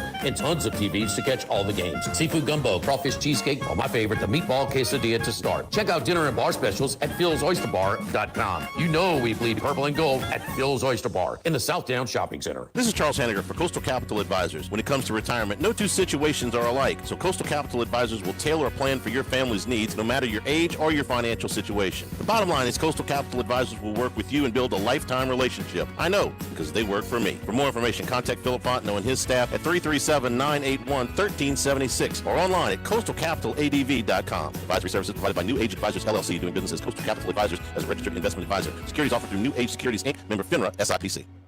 This hour of Live at Lunch with Ott and Hanny is brought to you by Dana Brown at the law offices of O.C. Brown, 343-1111 and ocbrown.com. Roto-Rooter for all your plumbing needs, 925-8710. Supreme Rice, grown, milled, processed in Louisiana since 1936. United Community Bank, the local way to bank big. Tex Morris at Edward Jones Investments on Jefferson Highway, 928-8659. Total Maintenance, your one-stop shop for AC, electrical, generators, and plumbing. Service today, every day for Total Maintenance. And Coastal Capital Advisors. Markets evolve. We adapt.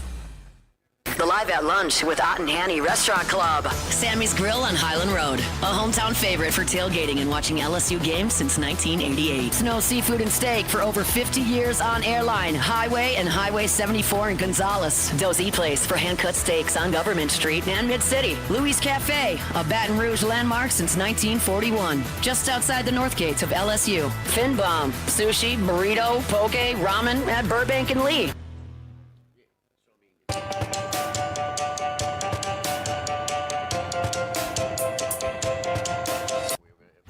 It's Lock of the Week Friday, presented by Tex Morris of Edward Jones Investments. Now, back to Live at Lunch from Ruffino's on Highland Road on 104.5 ESPN, Baton Rouge.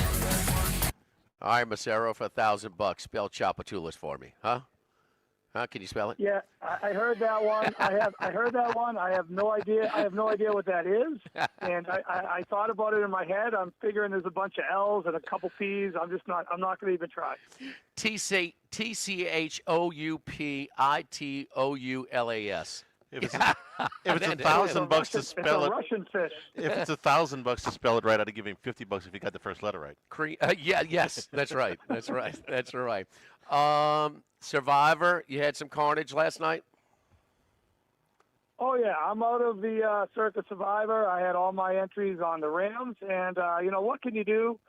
It was a horrible game plan by McVay. The team was unprepared in the first half. And then they were just prisoners of McVay's decisions in the second half. I was watching that game.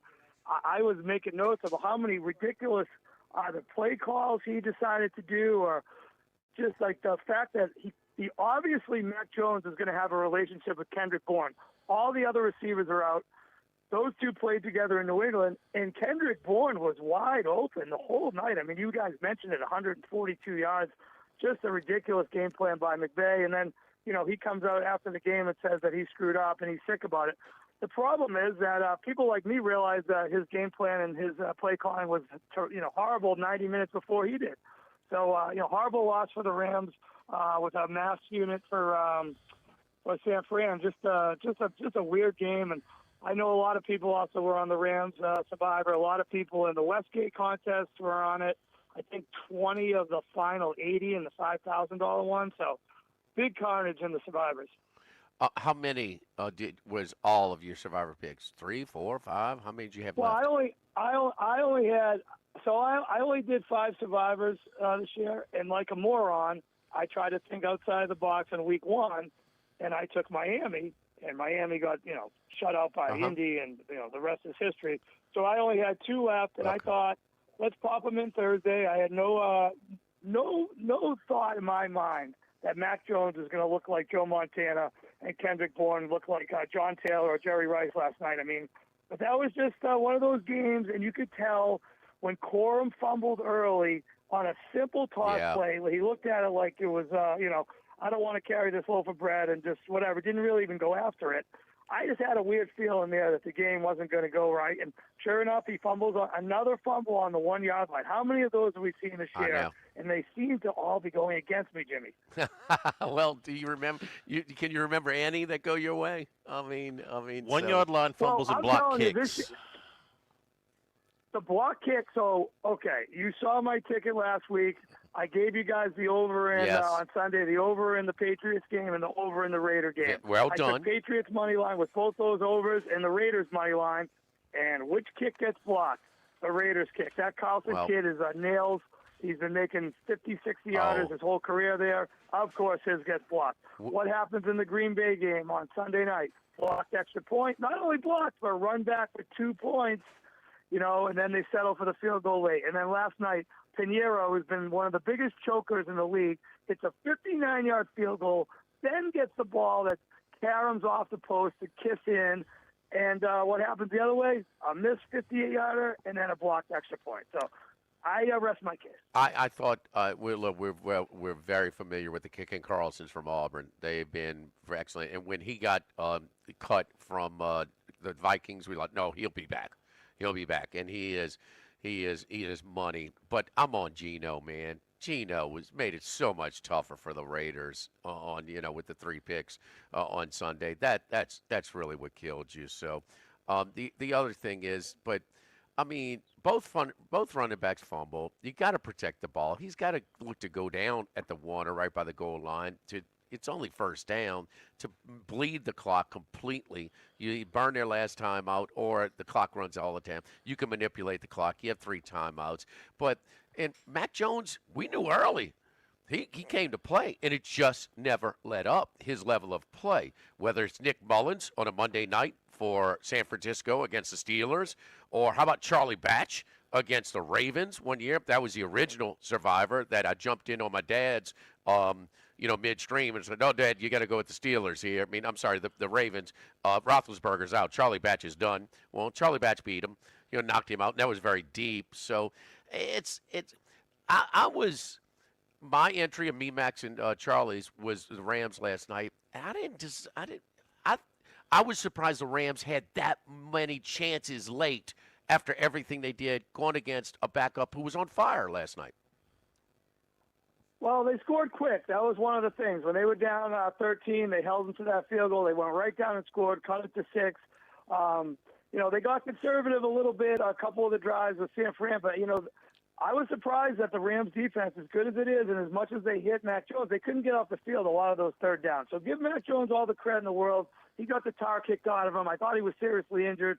I was never a huge fan of his in New England, but you know what? He makes some goofy faces and he kind of limps around, but he got the tar kicked out of him, and you got to give him all the credit in the world for finally. That was probably one of the best games of his career.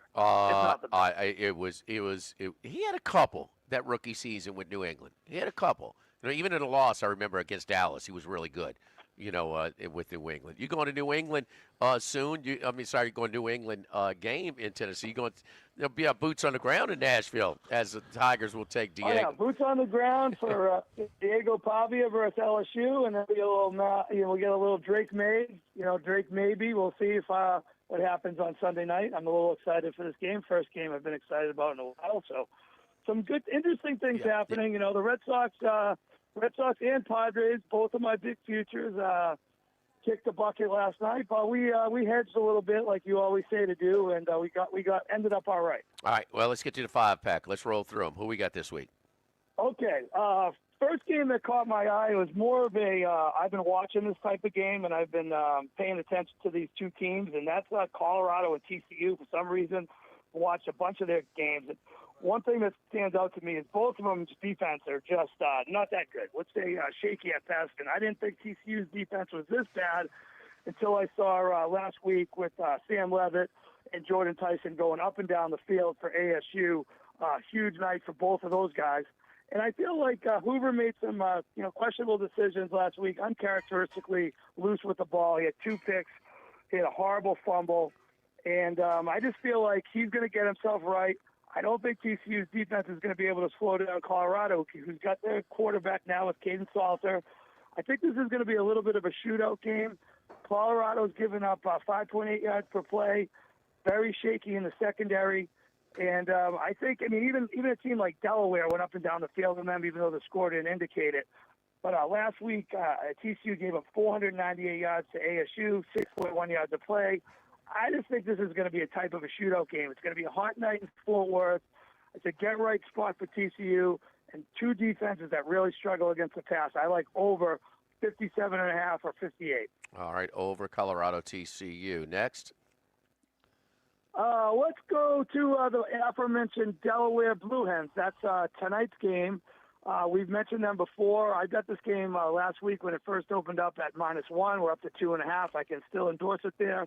Nick Minicucci, been a really solid quarterback for the Blue Hens. 92 of 141, 65 completion percentage, 1065 yards, 8 touchdowns, only 2 picks. He has 4 rushing touchdowns as well. Now, Western Kentucky, this isn't the Bailey Zappi Western Kentucky team. They have 3 wins. Sam Houston, who got absolutely the doors blown off call, last night by New Mexico State. They beat North Alabama. That doesn't count. They beat Nevada, who has 1 win versus Sacramento State, and then they got blown out by Toledo. Last week, Western Kentucky eked out a win versus Missouri State. But Missouri State ran the ball 34 times for 214 yards, 6.3 yards a rush. I think Delaware is going to go up and down the field on this team. I think 2.5 still good. They beat a decent UConn team. They had a nice road win last week versus FIU. I like the Blue Hens. I like Nick Minicucci. I think the Blue Hens get it done. Charlie, did Chris just go through Western Kentucky's wins, or was that James Franklin's non-conference schedule for next year? It's way too tough to be James Franklin's non-conference All right. schedule. Next, Chris, your third pick. Who do you have? I like Cincinnati. I snagged this one at a pick. We're up to 1.5 now. I can still take it up to 2.5. Okay. Cincinnati 3-1 off a nice road win at Kansas. They're averaging 6.9 yards a play, number 10 in the country. We've talked about Brendan Sorsby before, having a solid year, 74 for 107, 69 completion percentage, 1043 yards, 10 touchdowns, only 1 interception. He's also rushing it pretty well, 35 for 227, 6.5 yards a carry, 4 rushing touchdowns. If he's at any other school, he's in the top 20 in Heisman. He's 300 to 1 at DraftKings, something just to throw a flyer on. Who knows? Big 12 is crazy, a lot of stats. Cincinnati, I like as a team. They're a sleeper in the Big 12.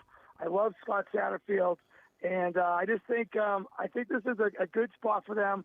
Iowa State lost their 2 corners last week. Jeremiah Cooper, 36 starts, 3-year starter. Jontez Williams, 19 starts. So the 2 best corners are out versus an explosive offense.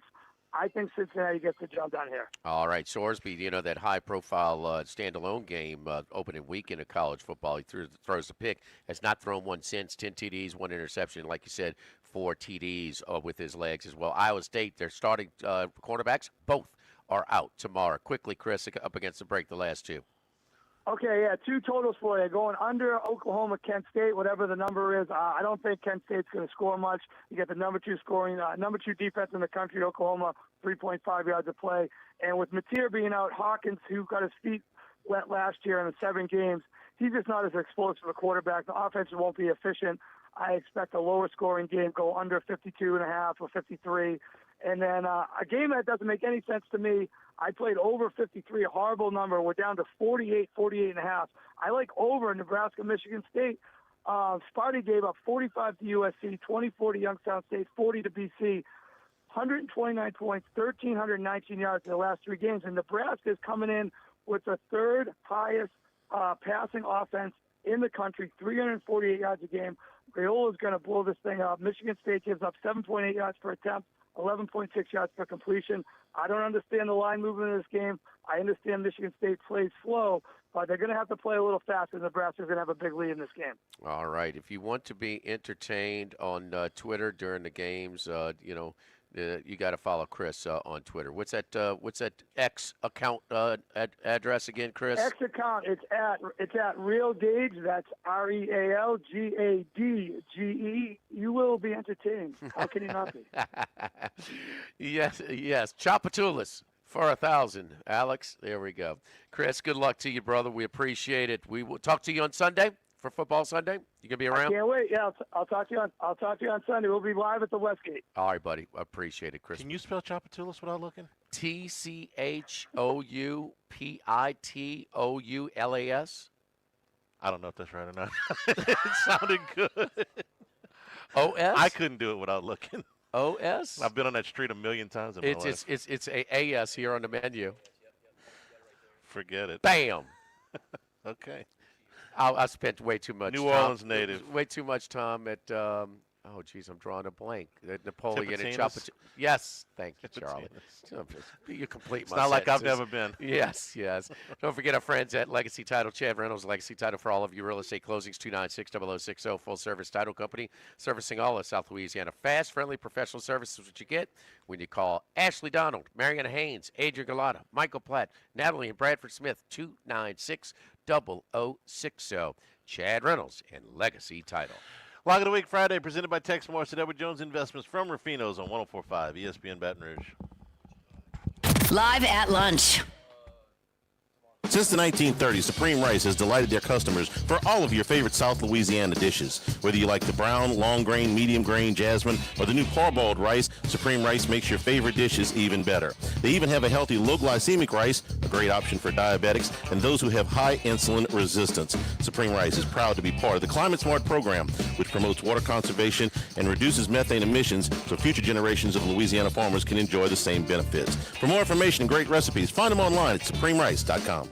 Workbox can handle all of your movable storage needs, commercial and residential. Our shipping containers come in various sizes, 8x8, 8x10, 8x20, or even 8x40 feet. Not just one size. These units can be customized for any use. Custom lunchrooms, offices, work sites for plumbers or welders, dual purpose, part office, part storage, climate control, shelving, lighting, using different materials, whatever you need. Give my buddy Martin Padial and Workbox a call at 343-4886, 343-4886, and workboxllc.com.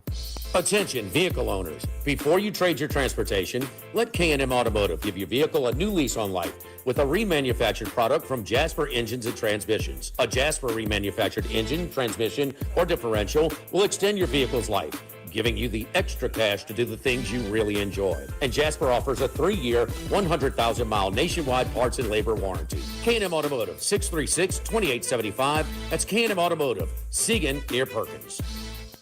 Get Moss Max and less text during happy hour at Modesto. Join us Tuesday through Friday, 2 to 6 p.m. for $10 20-ounce margaritas and Dip Trio with $5 drink specials and $6 seasonal cocktails. Eat Modesto, 3930 Burbank Drive. Pizza that's true to its hand-tossed wood-fried tradition. Roca Pizzeria is heating up its new half-off happy hour, Monday through Fridays, 3 to 6 p.m. Come enjoy 50% off margarita, pepperoni, more cheese, craft cocktails, wine by the glass, and draft beer. Roca Pizzeria, 3897 Government. Need more space? Workbox LLC has the storage solutions you can count on.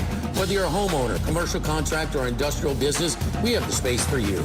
Our secure, versatile storage units are ready to meet your needs. Contractors, keep your site organized and efficient. Store your materials with us and access them anytime you need.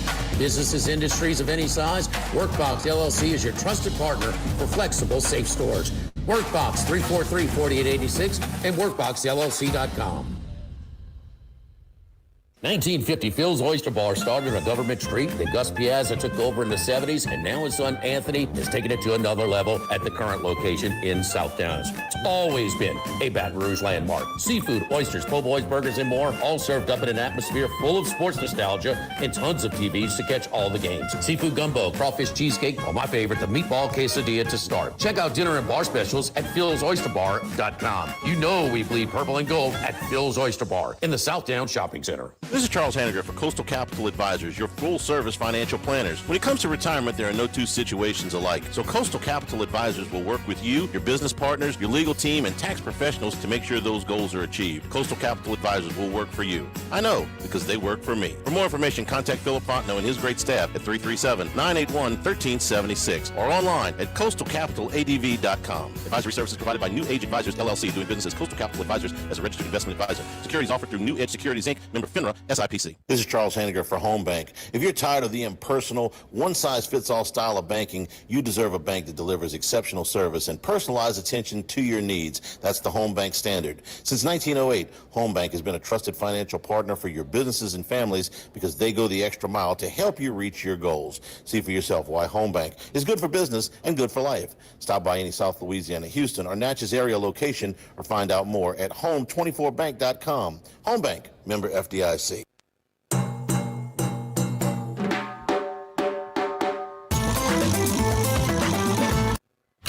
It's Lock of the Week Friday, presented by Tex Morris of Edward Jones Investments. Now, back to Live at Lunch from Ruffino's on Highland Road on 104.5 ESPN, Baton Rouge.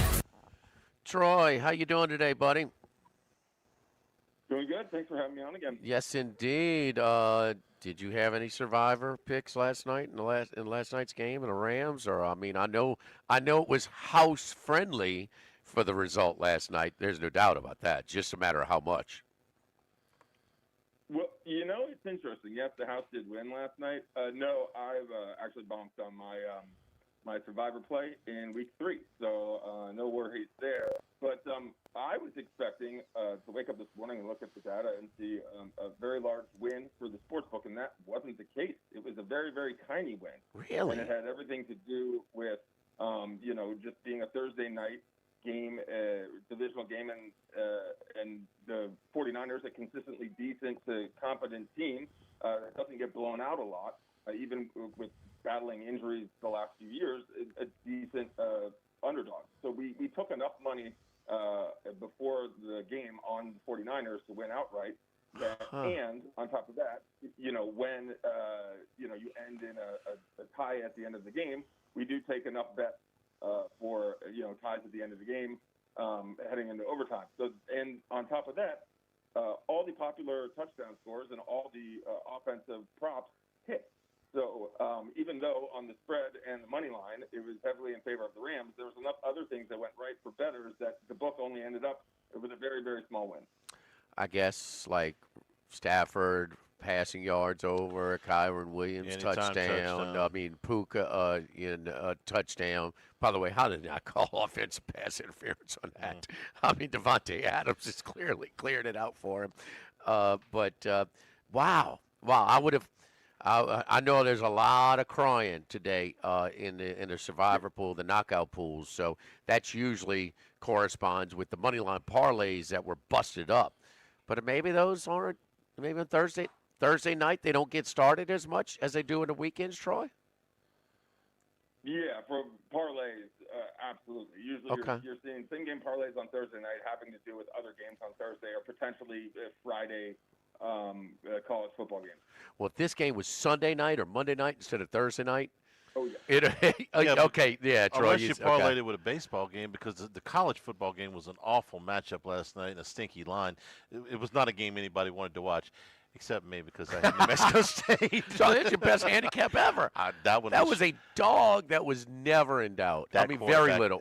Sam Houston State cut it to 13 to 10. Yeah, at one point. That quarterback for the Bearcats, not good. Not good at all. Well, I don't know what the yardstick was, the box score, but they had to have 150 more yards in them. I think it was 200. Yeah, it was a lot. It was not good. Troy, give us a recap on the Big Ten on the shows, the 10 on the Bet Rivers Network in the College Sports Rush YouTube channel. What was the biggest opinion going into the end? Are y'all killing Penn State for losing in overtime, as a lot of people are this past weekend? Well, yeah, it's more their inability to cover, the Franklin not being able to come up in a big spot.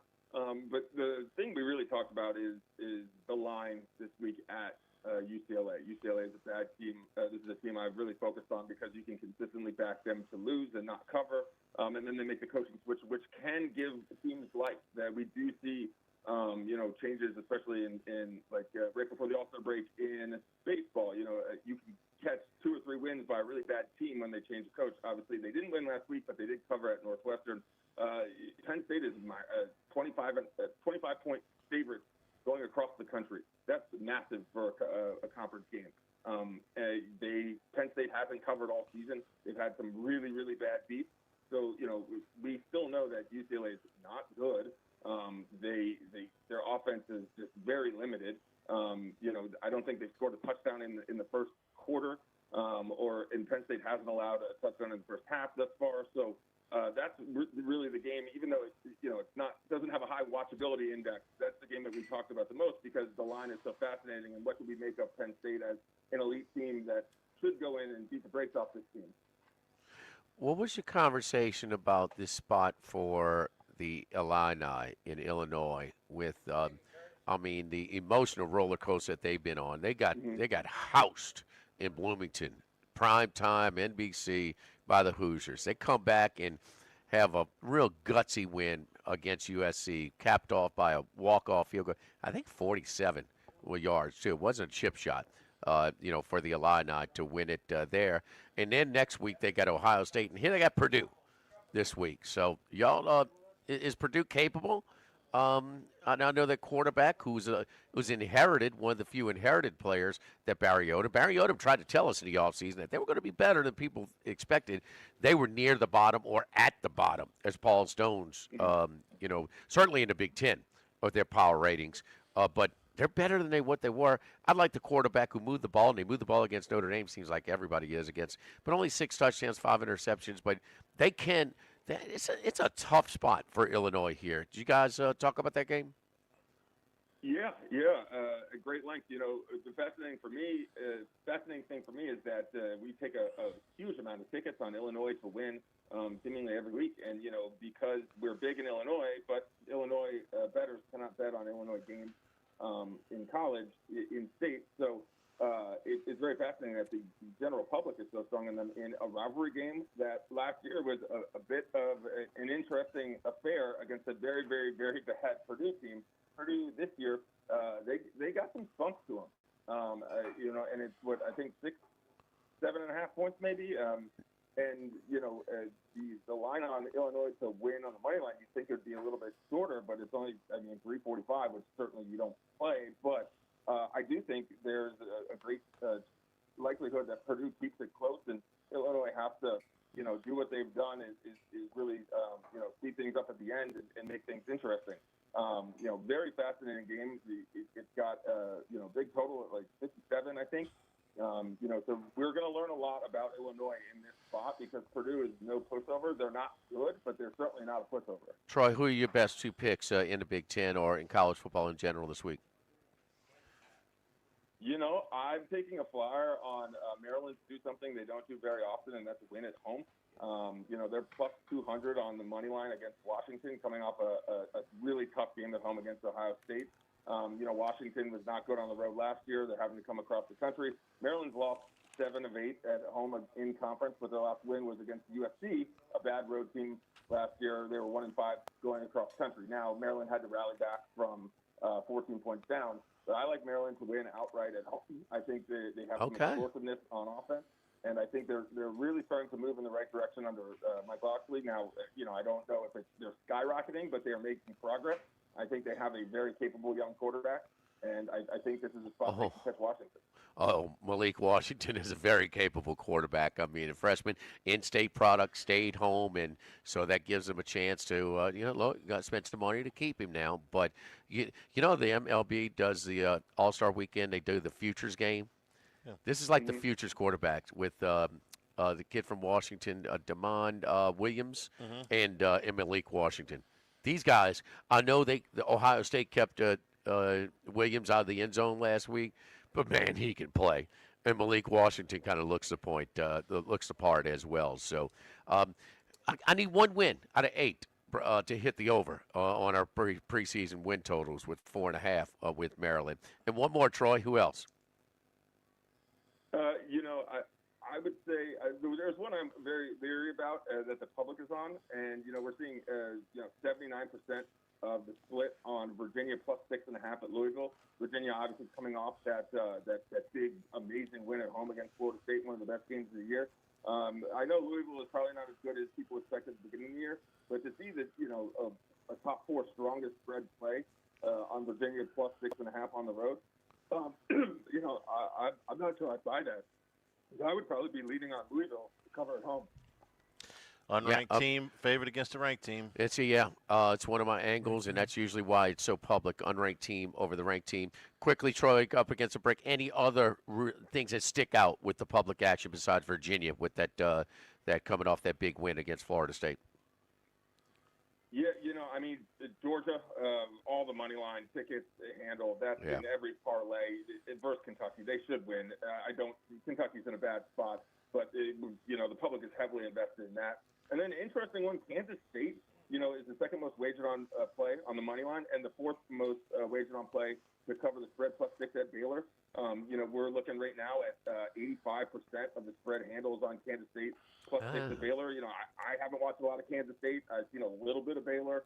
That's a little surprising to me, just the sheer money coming in early on Kansas State, a team that hasn't been super whelming or overwhelming against the Baylor team. I'm not sure if they're dealing with injuries, so that's the one you could probably explain more. But public strong on Kansas State on the road. Kansas State preseason getting it back, their first cover last week that they lay in a 6. Troy, great stuff today, man. We appreciate it. Really good stuff helping us shape our handicapping. We will talk to you on Friday. Follow Troy on Twitter at Troy Macker. That's MACHIR. Thank you, Troy. Don't forget our friends at United Community Bank with locations from Baton Rouge to Golden Meadow. We've been serving the people of southern Louisiana for over 50 years. At United Community Bank, your business is our business. We support the hardworking folk behind local business, from initial startup loans to ongoing planning and assessments at United Community Bank. Contact our great team of bankers: Prentice Wilkes, Heath Meir, Nicole Glover, Hunter Creed, David Campbell, David Henry, and see how we can help your business today. United Community Bank, member FDIC, equal housing lender. Lock of the Week Friday, presented by Tex Morris at Edward Jones Investments from Ruffino's on 104.5 ESPN Baton Rouge. Live at lunch. When it comes to celebrating life, there's no better place than Ruffino's. With locations in Baton Rouge and Lafayette, Ruffino's is a steak, seafood, and Italian-inspired restaurant that focuses on the celebration of life, regardless of the occasion. Whether it's the food they serve or the service they provide, their goal is to ensure a remarkable experience for their guests that is always remembered. To view our menu, visit ruffinosrestaurant.com. Ruffino's, where Louisiana comes to celebrate life. Get the 104.5 ESPN Baton Rouge mobile app powered by Bayou Ford and tap the microphone icon to send us your thoughts in an audio message. Your message could be played on air. Find our app in the Apple or Google Play Store. For direct links, visit 1045ESPN.com. Tigers, Saints, Southeastern Conference, all in one place. LouisianaSports.net. No paywalls, no article limits. It's just the coverage the Louisiana sports fans want. Bookmark it today. LouisianaSports.net. This is Buzzy Hydell for the Morris Insurance Group. Outdoorsmen in the state might be having a tough time right now finding policies to fit on the properties they love. If you've got a hunting camp, a boat, or an RV that has been difficult to insure, we want you to look again. For owners or renters, the Morris Insurance Group can help you all the way to the duck camp or the fishing boat. We also have policies on coastal properties, including flood insurance to let owners protect themselves in the event of damage. For your camps, boats and trailers, four-wheelers, ATVs, and tractors, get a quote today at morris-ig.com or call 225-201-0007. This is Charles Hanniger for Total Maintenance. For AC and heating, generators, electricity, plumbing, and more, Total Maintenance is your one-stop sales and service shop for all these needs. One of South Louisiana's oldest and largest AC and heating companies. Since 1980, their slogan has been service today, every day, so no one ever has to go to sleep hot. An authorized dealer for Carrier, American Standard, Daikin, and Rheem AC units, for Generac and Cummings generators as well. And now, for all of your electrical and plumbing needs, in Baton Rouge, call 480-1000. In New Orleans, 841-3300. Service today, every day. Total Maintenance. Go Automotive has a great selection of new cars: Chevy, GMC, Hummer, Chrysler, Dodge, Jeep, Ram. You rather a pre-owned vehicle? Using our resources, we'll help find you any vehicle that you're looking for. Our service department offers VIP service. You never have to come to the dealership. We'll pick up the vehicle at your home or office, drop off a loaner, service the vehicle, and return it when it's done. Mention my name, Jimmy Ott, for VIP pricing. The Chevy Tahoe I drive came from Go Automotive. That's Go Automotive in Laplace and Plaquemine. We're here to examine things that get better with age, like this bottle of Chateau Lafite Rothschild, vintage 1877. Age can make things more valuable, like this Picasso from his Blue Period, 1904. And treasured, like this Roto-Rooter jingle, 1954. Roto-Rooter jingle? Just listen to it. Oh, Roto-Rooter, that's the name. And away go troubles down the drain. Roto-Rooter. A timeless melody. Roto-Rooter? The lithe arrangement. But it's a clog-busting company. Wrong there. Roto-Rooter has grown into more than a clog-busting company. They're North America's largest full-service plumber and drain cleaner. And when you need Roto-Rooter, remembering this jingle can be priceless. Roto-Rooter. For all of your plumbing and drainage solutions, call Roto-Rooter in Baton Rouge at 925-8710. That's 925-8710. Tigers, Saints, Southeastern Conference. All in one place. LouisianaSports.net. No paywalls, no article limits. It's just the coverage the Louisiana sports fans want. Bookmark it today. LouisianaSports.net. 104.5 ESPN, Baton Rouge.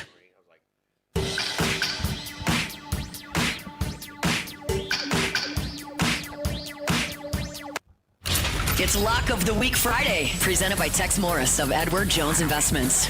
Now, back to Live at Lunch from Ruffino's on Highland Road on 104.5 ESPN, Baton Rouge. Lock of the week. Take the Rams. San Francisco's too banged up, baby. They ain't got a chance. It Can't move good. the ball, especially on offense. Mac Jones, huh? Sounded good. Mac Montana. I mean, put a 16 on him and just watch him go. Sounded good. I bought it. So you ever read Billy Walters' book? He is what he was built on. He used to have guys go. He paid people at the airport to clean out the people coming in to Vegas from Chicago and Detroit and New York and newspapers, all the sports pages, yeah, and read the pre-internet and get as much information on injuries. Sometimes it could be an overreaction to injuries. That's your poster child last night. Because it was all in the same damn position. I mean, it was all of 49er receivers. You know, this is a career night. Kittle is already out, so he really had been targeting Pierce. But let me ask you this. It probably would have been more impactful had Purdy played because he didn't have this relationship with the backup. With Kendrick Bourne? Yeah, with the timing aspect. I can't. Purdy could not have played any better. He could play as good, but and I think that it was sort of a blessing in disguise that Mac Jones, he was on fire last night. He was fantastic. Dexter Lawrence not practicing for the Giants today, but will play against the Saints on Sunday. Tyrone Tracy back at practice for the Giants. Possibility to play against the Saints on Sunday. Hour number 3, straight ahead from Ruffino's 104.5 ESPN Baton Rouge. Need to remind you about a couple of longtime favorites. Highland Coffee's the original specialty coffee shop in Baton Rouge since the 1980s. My personal favorite. Love getting my cappuccino from their friendly, knowledgeable staff. Roasted right in the shop. Louis Cafe for breakfast and lunch 7 days a week. The Mitchell omelet, Cajun hash browns, Big Cheesy Lou, all served up in that famous open kitchen atmosphere. In Tigertown since 1941. A couple of great spots. Highland Coffee's and Louis Cafe just outside the north gates of LSU. Caesars Sportsbook is the only sportsbook app with Caesars Rewards. Football season is in full swing, and now you can bet on Saints games or any other gridiron action across the league. Every bet earns perks like hotel stays, bonus bets, game tickets, and more. And now your Caesars Sportsbook account and all your funds travel with you so you can easily bet in multiple states across the country with just one account. Download the app using promo code RADIO20X and place your first bet of $1 or more for a chance to double your winnings on your next 20 bets. Open to new users in Louisiana who are 21 or older. Licensed through Horseshoe Pleasure City and Caesars Rewards. Max bet of $25 for boosted winnings. Max additional winnings $2,500 per bet. Profit boost tokens expire 14 days after receipt. If you're someone you know has a gambling problem, call 1-800-GAMBLER. Swing Easy Golf Club, Baton Rouge's modern-day country club. Practice like a pro in 3 high-tech indoor bays with camera replays and up to 19 data points. Become a member at Perkins & Segan or online at swingeasygcbr.com. At Town Square Pizza, we take pride in serving Baton Rouge with fresh, delicious, piping hot, personalized pizza with unmatched speed. Whether you're a downtown worker, a family looking for convenience and value, or an out-of-towner staying at one of the nearby hotels, Town Square Pizza is the spot for you. Try a specialty pizza like the Spanish Town Supreme or custom build your own. Family packs, kids' meals, and salads are available as well. It's hip to be square at Town Square Pizza, downtown facing. What else? Town Square. This is Buzzy Hydell for the Morris Insurance Group. Outdoorsmen in the state might be having a tough time right now finding policies to fit on the properties they love. If you've got a hunting camp, a boat, or an RV that has been difficult to insure, we want you to look again. For owners or renters, the Morris Insurance Group can help you all the way to the duck camp or the fishing boat. We also have policies on coastal properties, including flood insurance to let owners protect themselves in the event of damage. For your camps, boats and trailers, four-wheelers, ATVs, and tractors, get a quote today at morris-ig.com or call 225-201-0007. Now everybody's been to Louis Cafe by campus. Heck, it's been around since over 80 years now. We're still doing delicious omelets like the Mitchell, cheesy grits, big cheesy Lou, and those Louis Original Cajun hash browns. We now offer a pickup window. Just call in your order at 346-8221. Give us 15 or 20 minutes, and we'll have it ready for you. Our hours are now 6:30 a.m. to 2:30 p.m., 7 days a week. So next time you visit campus, make it a point to stop by and visit an old friend. Louis Cafe, just outside the north gates of LSU. Sammy's Grill on Highland Road since 1988. A hometown favorite for tailgating and watching LSU games in a casual atmosphere with the friendliest service. We're now bowling crabs at Sammy's every Tuesday, Wednesday, Thursday starting at 5 p.m. and on Friday, Saturday, Sunday starting at noon. Sammy serves a wide mix of authentic Louisiana food prepared to order with the best ingredients available. Fresh Louisiana seafood, Cajun favorites, burgers, and po' boys, all built from scratch. Our kids' menu and popular appetizers are sure to please the pickiest of eaters. Sammy's Grill on Highland Road near Starring since 1988. Why do billion-dollar insurance companies regularly delay and deny valid claims? Because that's how they got to be billion-dollar insurance companies. If you've been injured, I'd like to help.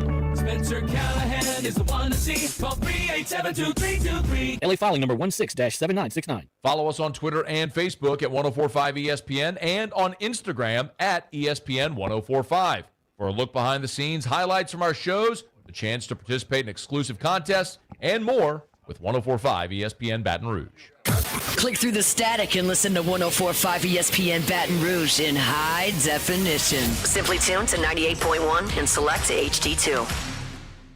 WNXX Jackson, KNXX Donaldsonville, and WDGL HD2 Baton Rouge. This hour brought to you by Spencer Callahan Injury Lawyers. LA 21 12681. Offices in Baton Rouge. It's Lock of the Week Friday, presented by Tex Morris of Edward Jones Investments. Now, back to Live at Lunch from Ruffino's on Highland Road on 104.5 ESPN Baton Rouge. He's out there somewhere in the world. Maybe even your local sports book. Can anybody help us? Let's bring in Bruce Marshall. Brucey, how you doing, buddy? Well, I kind of wish I was a fly on the wall at Arkansas now, because with what Petrino's doing there, I heard that Trump is considering putting him in the administration to take Elon's place at Doge. Here we go. That makes zero sense to me. I don't know what that means. Doge does all of the cost cutting. Okay, there you go. All right. So I don't think Bobby Petrino for 1 second was the one to fire the defensive assistants. When you're making moves like this midseason, they got some boosters who are very vocal. You want my money, this and that kind of deal. And listen, we watched the defense give up 41 points and 1,000,000 yards against Ole Miss. We watched Memphis go up and down the field, and then we watched Notre Dame, and that was like a JV high school team playing against Notre Dame on defense. I mean, there were nobody around. C.J. Carr's been really good. Okay, he's a bright spot at quarterback for Notre Dame. But my good, I want to play quarterback against that defense. So, it's kind of like what did Frank Brawls go tell the old coach? Say, tell me how this co-defensive coordinator works. And I think they say, hey, look, Bobby, you taking over and you making all kinds of changes on the defensive staff. I don't know if specifically. Let me just rephrase that, Jimmy. Then Trump will hire the Arkansas boosters. I don't even know who the vice president is. Okay, Bruce. So you're barking up the wrong tree. All right. I mean, I really. There you go. I do know that the Arkansas tie costs SMU the national championship. Okay, back in the Pony Excess. I can watch the U and the 30 by 30s with the U and the Pony Excess over and over and over. Say what they say. Hey, my man. So. I got it on a screen in my media room without the sound, but I could see the guy like perking up and kind of being like proper and saying, if that's the game, if that's how the game is played, then game on. Sherwood Blunt. Yeah. Sherwood Blunt. So speaking of which, Bruce, you're an unbelievable historian, and we lean on you a lot, but why would Lashley leave SMU, who's got all the money for the player budget, which every coach wants? He doesn't have the nice campus and the stadium, that Fayetteville does and stuff like that. Why would he leave SMU to go to Arkansas? Or am I wrong here? No, I hear your point, and I think SMU is a great spot right now, especially since the pressure ain't going to be quite SEC like there. But probably neither the money, although they got a lot of it at SMU. I don't think they're going to pay what I'm hearing Arkansas will pay. If what I'm hearing, and Jerry Jones is putting all of his weight behind Lashley, and they've got the naming rights up for the stadium in Arkansas, and he's trying to leverage the NFL somewhere into their NFL connections to get involved with Arkansas. So it's a whole sort of a package thing, but it does kind of mean Lashley is interested. And I think if for Jerry to go to this length, he must have some indication from Lashley or his people that he's interested. But there's still a lot of different ways this could go. The one way it will not go, there's no way Petrino stays. But I will say this, Petrino is probably on audition for some other jobs, and there will be some other ones opening up. It won't be him at Arkansas, but they are going high there, and it's just a matter. They're going to listen to Jerry. They're going to let Jimmy Sexton make this next pick. Where does it go? But they're shooting for the top, and then they always think they can get a Ryan Silverfield or John Summerall if they can't get those couple guys they want. But you're right. I mean, I think SMU's a great job. It'd take a lot to get me away from there right now. Well, I mean, the Arkansas athletic director is trying to tell these guys we're not set to compete right now to get to the college football playoff. Well, you know, they're wondering if they can make it. Well, SMU, hold on, Fadinky. SMU is already proven they can get to the playoff. Charlie, do you think Petrino is no? I don't think they're going to go that route. Bruce stuffed it, but do you? You know, everybody was trying to connect the dots here. Do you think Petrino's a possibility? I don't anymore. I did right when they made this move. I thought he might be, but there's no reason to watch Bobby Petrino coach the rest of this season to know if he is capable of succeeding at the University of Arkansas or at this level. He's done that before. They've got everything they need to know. If they wanted to make the move, they could make the move right now. Okay, there's really no reason to let this play out. Are you going to think any differently of Petrino if they go 5-2, which they're not going to do, no, or 4-3, or 2-5, or whatever? Petrino's a known quantity. Either you want him or you don't. So they don't. He's just keeping the seat warm until the end of the season. I am fascinated as to what the contract terms of Rhett Lashley's deal are a little bit hidden because it's a private school, but he signed a 6-year extension in November last year, right before the playoff game. Yeah, on our way to the playoff game, sure. But the buyout apparently is not significant. Okay, his compensation is, but the buyout is not. So they can get him out of there if he wants to go. No, Charlie, when you succeed, again, when you're successful and you got all the leverage, you're not paying a buyout to leave. No, you're not putting that in there. They don't have. So there's no real disincentive from a financial standpoint for Arkansas. But Brucey brings a good point. Now Jerry's got it, but is Jerry willing to put it up? You know, to the degree where, because they don't have the player budget. What are we talking about? Are we talking about $10 million a year? Well, I'm talking about it's not just for his salary, but we're talking about the NIL and the budget. All that other player stuff, budget, staff, and I get it.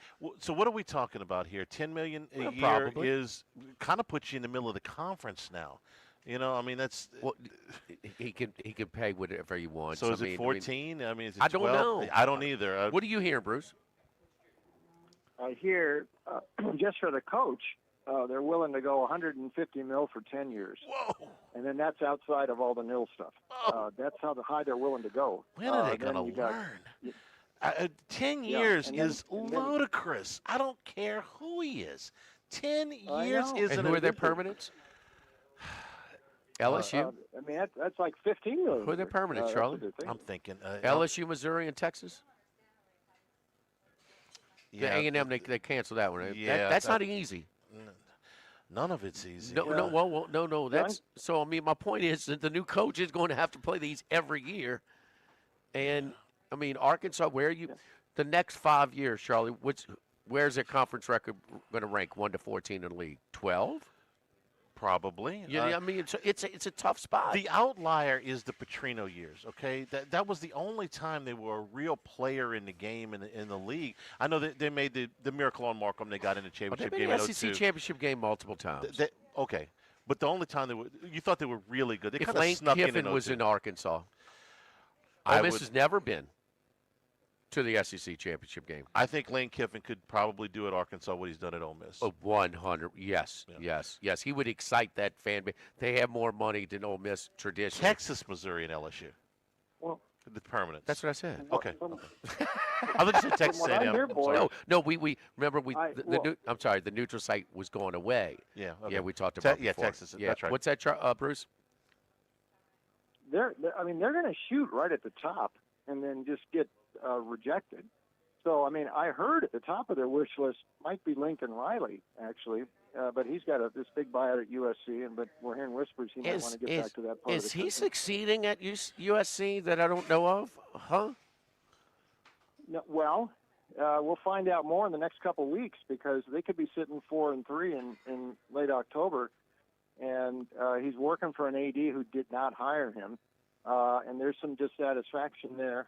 But he's got a really heavy buyout there. But again, we'll see. But they will ask. Kiffin is one. I'm sorry. Riley is one who is not a Jimmy Sexton guy, by the way. All these others, Lanning, Kiffin, they'll ask about all of them. They'll be rejected probably, but they're shooting way at the top. And then Lashley's coming in here with Jerry's backing. So it's just fascinating, and there could be so many dominoes falling. I'm sure we'll get Texas and Florida. There could be another one coming up this week, and you could have dominoes falling within the SEC and flying right over the target. Key guy is going to be Jimmy Sexton, as usual. If Oregon's administration it gets thrown off by Arkansas offering a job, that'll be the dumbest thing since LSU did with Les Miles. Anyway, Oregon to Arkansas. Didn't we see a guy turn that down once? A pretty prominent basketball coach.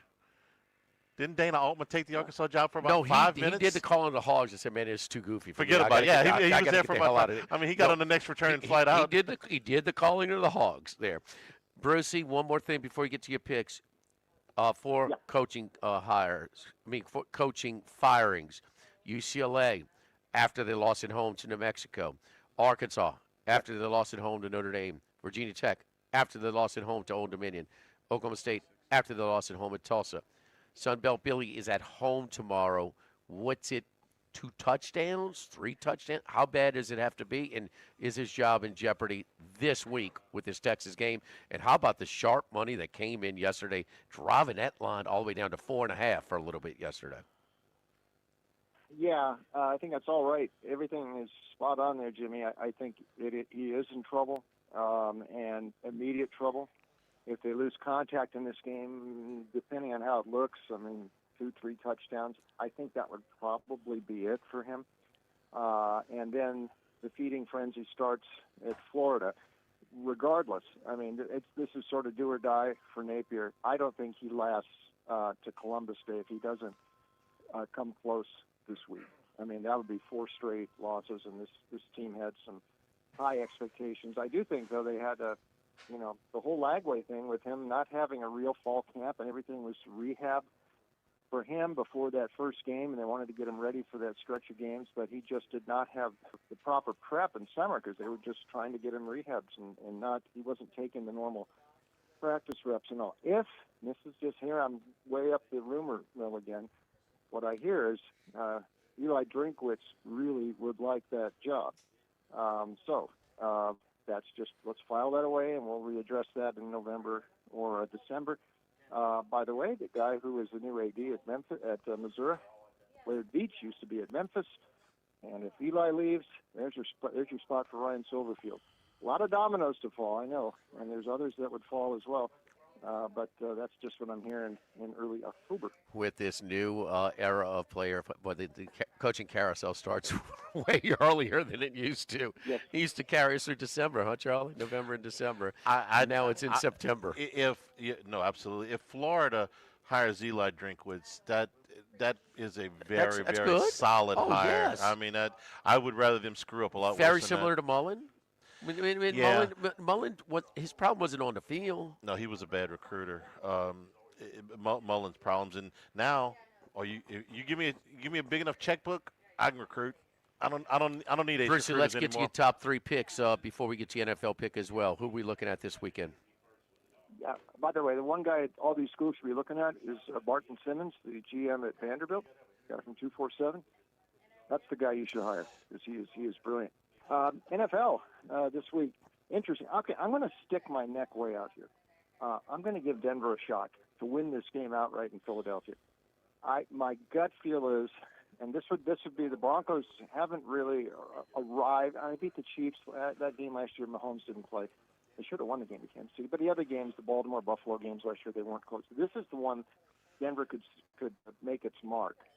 I think the Eagles are living on borrowed time here a little bit. I don't think they have come close to hitting stride yet. This offense can tend to go stale. I mean, Hurts did not complete a pass in the second half last week. Yes, I know they had a lead. But I'm already talked about history. This reminds me of 1977, Broncos Super Bowl year. They went into Oakland, and the Raiders had like a 19-game win streak. They were the defending champion. They thought nobody could touch them, and that's the game Jim Turner caught that big field goal touchdown. Denver won 30-7. That just sort of bopped in my mind here. I think Denver gets them. I think I'm going to take the Broncos in this one. And one other one, I'm going to give you the Bucks too. I think there's no way this game with Seattle is anything but close. The Bucks play every game down to the wire. Even I know the margin was 8 last week, or 6 at the end with the Eagles with the safety, but they were down there ready to tie the game or a chance to tie the game right at the end. Every game is close. Seattle's games are close. You give me any points at all in this game, I will take them. With the Bucks and Baker Mayfield, it's going to be close. I'd rather have the points, and the Bucks could certainly win this game by 3. So Tampa Bay would be my other one for Sunday. All right, both catching 3.5 right now on the road. No doubt Philadelphia's gotten a fair share of the 50-50 games to this point. And you go on money line on the Eagles, right? On the Broncos, right, Bruce? You say you like them to get them out, right? Yeah, I'm going to go. Let's go for the gusto here. Why not? Oh, look, Charlie, split them up. Sprinkle. But plus the 3.5 in on. I'm the just money clarifying. He's making the picks. Zach. Charlie is interested in backing you, Bruce. So that's our bookkeeper is not here today. Max is not here. I'm trying I'm taking the minutes. Very good, very good. Brucey, what about college in tomorrow's slate? A lot of home dogs might be appetizing. Yeah, they could. A couple of visiting dogs too, and I'll go to one right off the bat, Vanderbilt. And I mentioned Barton Simmons a minute ago. What he has done in the portal, I mean, there is a real art to this. And you wouldn't think a guy who worked at 247 would know what he's doing this much, but he has. And it's not just Pavia was really the big blow they struck there in the portal 2 years ago, and getting Jerry Kill, and then of course the tight end from New Mexico State and the others, and bringing Tim Beck over to coordinate the offense. But Clark Lee's best move was a few years before when he brought his new GM in there, and he has worked the portal great. And there is an art to that.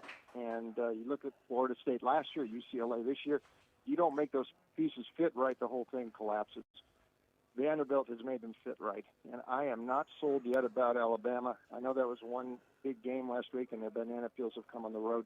Oh, by the way, did you see Ty Simpson now? I saw is up to second in the Heisman. Yes. One good half for Alabama quarterback can do for you at the Georgia. And he does look a lot better than the opener. I think Vanderbilt's for real. And I think I'm going to take the points 10-2 versus the spread. As a dog since Pavia took over at quarterback. By the way, he's only taken like 65 hits to this point, 5 games. Last year was 108 he had taken by this point, so he's not getting beaten up as much as he did last year. Very smart. And of course, they controlled the clock ball for 42 minutes that game last year. So Vandy is one. Okay, let me go to the Big 12 for a couple here. I'm going to give Kansas State a shot. Two seasons for Kansas State, and losing that game at in Ireland, I mean, that looks like it is a real negative for teams that lose that game. Look at some of the ones that lost the Emerald Isle Classic in recent years, and everything kind of went wrong for them. They had a good FCS team. They really got by Army, really awkward, and then that game at Arizona was kind of close, but they lost. You look at Avery Johnson, he was not doing it the first month. He was also sticking in the pocket a little bit too much, and the thought there is that his connections are telling him, you want to be an NFL quarterback, learn how to be a pocket quarterback. Yeah. And listen, he is better off with his legs. And that off week, which came at a great time for them to reset, that Kleiman and Matt Wells, the offensive coordinator, sort of told him, look, you get moving again, you make plays on the move, and that's how this offense gets going again. Well, they did that against UCF last week. He had his best game by far, 75 rushing yards. He threw 25 passes, but several of those were on the move, and that's how he does it. I'm disappointed in Baylor. They've already lost 2 games at home in Auburn and Arizona State. Oh, by the way, Auburn, which is pretty one-dimensional, they couldn't slow Jackson Arnold. If Avery Johnson wants to run, I think I will give him a shot, and I'll give Kansas State a shot there. Interesting, yeah. I'll jump to the ACC next. Unless you want to comment, Jimmy? No. That's an interesting angle. I agree with it because Avery Johnson is more comfortable with his legs still, and I can't fault him for trying to develop as in the pocket. A guy like Michael Penix was kind of a tuck and run guy early at Indiana, but not the case at Washington. We tell you, a guy who is developing for the next level though, it's a guy we know well. He doesn't run at all. Is Mensah. He can move, but he doesn't run at all. Interesting homecoming back to that. Bruce is taking all the family across the Bay Bridge to Berkeley this weekend to go see Mensah in his San Luis Obispo. There you go. I'm sorry, Brucey. Continue. Okay, buddy. Let's go. Let's go to the ACC then before I get back to the Big 12. Virginia Tech, sort of the same, a little different dynamic, as you mentioned right at the top, Jimmy, about Brent Pry getting out of there a couple weeks ago. But it's sort of a second season for them. That Wolford game was sort of a reset for them. And last week they won. Now, Philip Montgomery they brought in the offseason to run this offense. They thought that was a really good fit. Remember, Montgomery had been at Baylor when RG3 was there.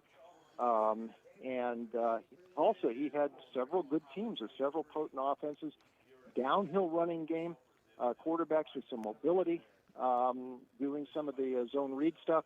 And they thought this would work very well with Kyron Drones. Now, the schedule started off pretty darn tough for Virginia Tech, and they just threw them off course. But a lot of people thought this was going to be a dark horse in the ACC this year. And last year, every bloody close game they played, they lost. They had 5 losses by 1 score, and several of those games they could have won. Well, they finally won one of those last week. They finally beat NC State down in Raleigh. And, oh, by the way, in the ACC now, guess what? They're sitting ahead of Florida State. They're 1-0 in the league. So I would give Virginia Tech a shot. It's Wake Forest tomorrow. I know Jake Dickert's got them punching above their weight, but that's what bothers me a bit. A team that's trying so hard at home and just takes these body blows and keeps coming up short. NC State, especially the Georgia Tech game. You can only take so many blows like that if you're a team trying to, punching above its weight. And Dickert's doing a good job getting that team fighting. I'm just going to take a lead here with Virginia Tech. How about that? I'll lay some points. So on the CW, Jimmy. I know you track that. It's on the CW. I have the CW. Yeah. I have the CW.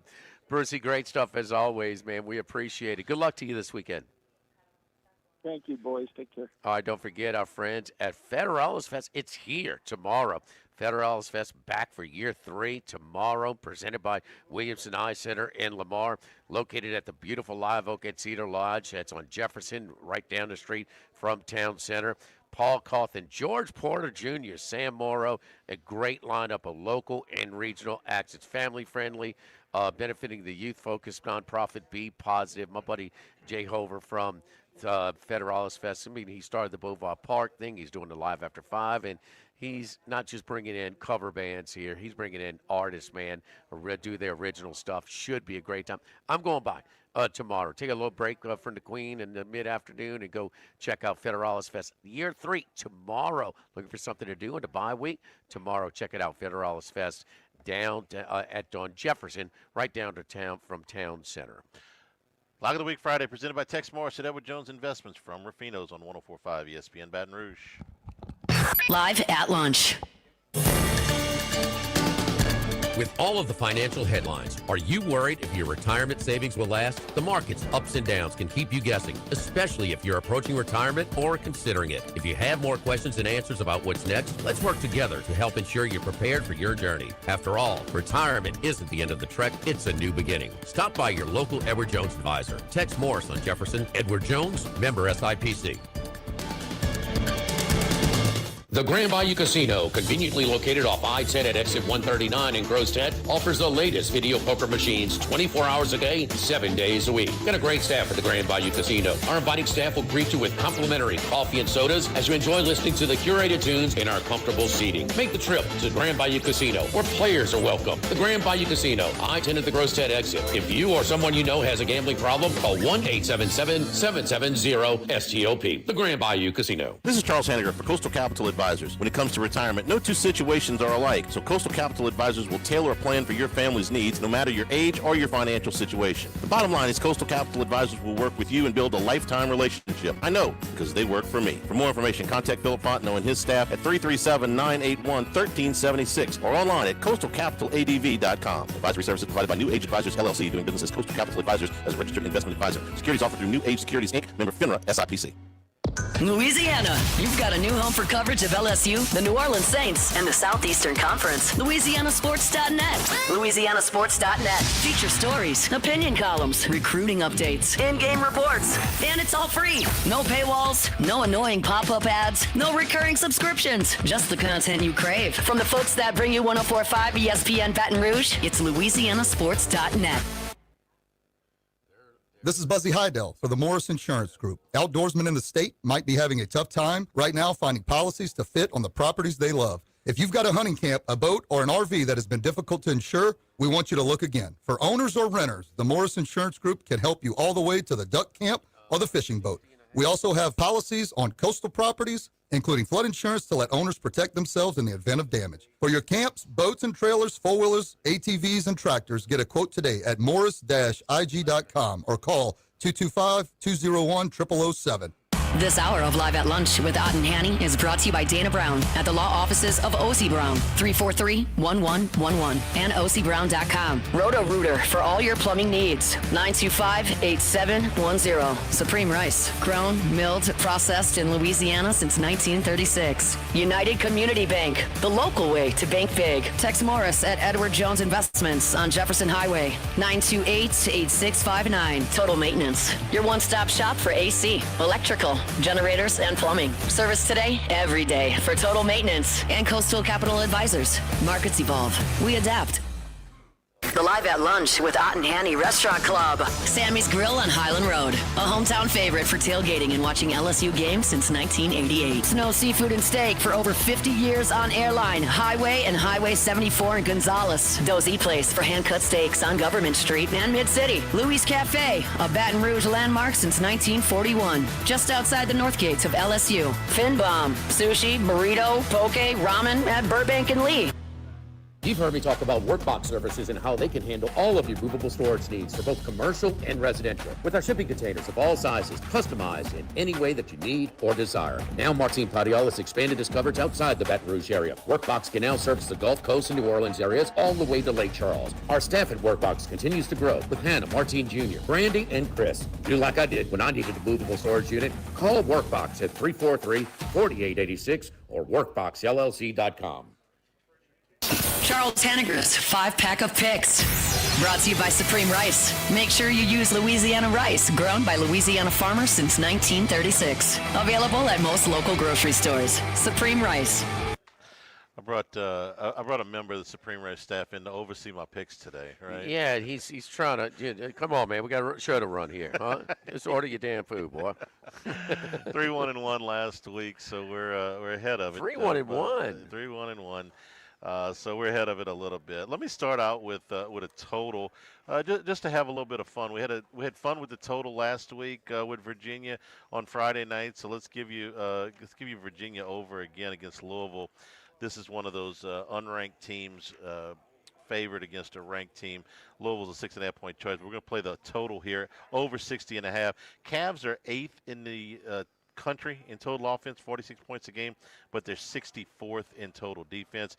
Cardinals 24th in total offense, but they're 37th in total defense. They got 38 a game, and Virginia plays fast. Third most plays run in the nation. Louisville may try to slow it down a little bit, but not overly so. I think this is a game in the high 30s or low 40s for the winner, and they go over 60.5. Going to take Sparty Party. Michigan State catching 11.5 at Nebraska. Sparty can score. 42 against Boston College, 31 against USC. They were never going to win that game at Southern Cal, but they scored enough points to keep it interesting. They're averaging 34 points a game. Their rush offense is good for 154 yards a game. Try not to drool, LSU fans. That's good. It's not great, but Nebraska is 17th out of 18 Big Ten teams. 18 Big Ten teams. I just wanted to make sure we knew how many teams were in the conference. That's for us. They're ahead of only UCLA, who I think right now is pretty much coaching themselves. So I think Michigan State's going to be able to run the football. And how is Nebraska going to score enough points to cover this thing? I don't get it. Where are the points going to come from? They ran it up on Houston Christian. They ran it up on Akron. But against teams with a heartbeat, they were in the 20s, 20 and 27. I don't think that's enough. Give me Michigan State plus the 11.5. Going to take Maryland. We know crab cakes in football in Maryland. They're plus 5.5 at home against Washington. This is just a tough spot, I think, for the Huskies. They're off the Ohio State game, cross country to face an undefeated Maryland team. Look, it's not the most impressive resume, but they're coming off of a road win. This is their conference home opener. Expect there to be a little bit of juice in the stadium. Give me Maryland plus the 5.5 on a straight spot play against Washington. Mississippi State plus 16.5. I thought this was a misprint the first time I saw it.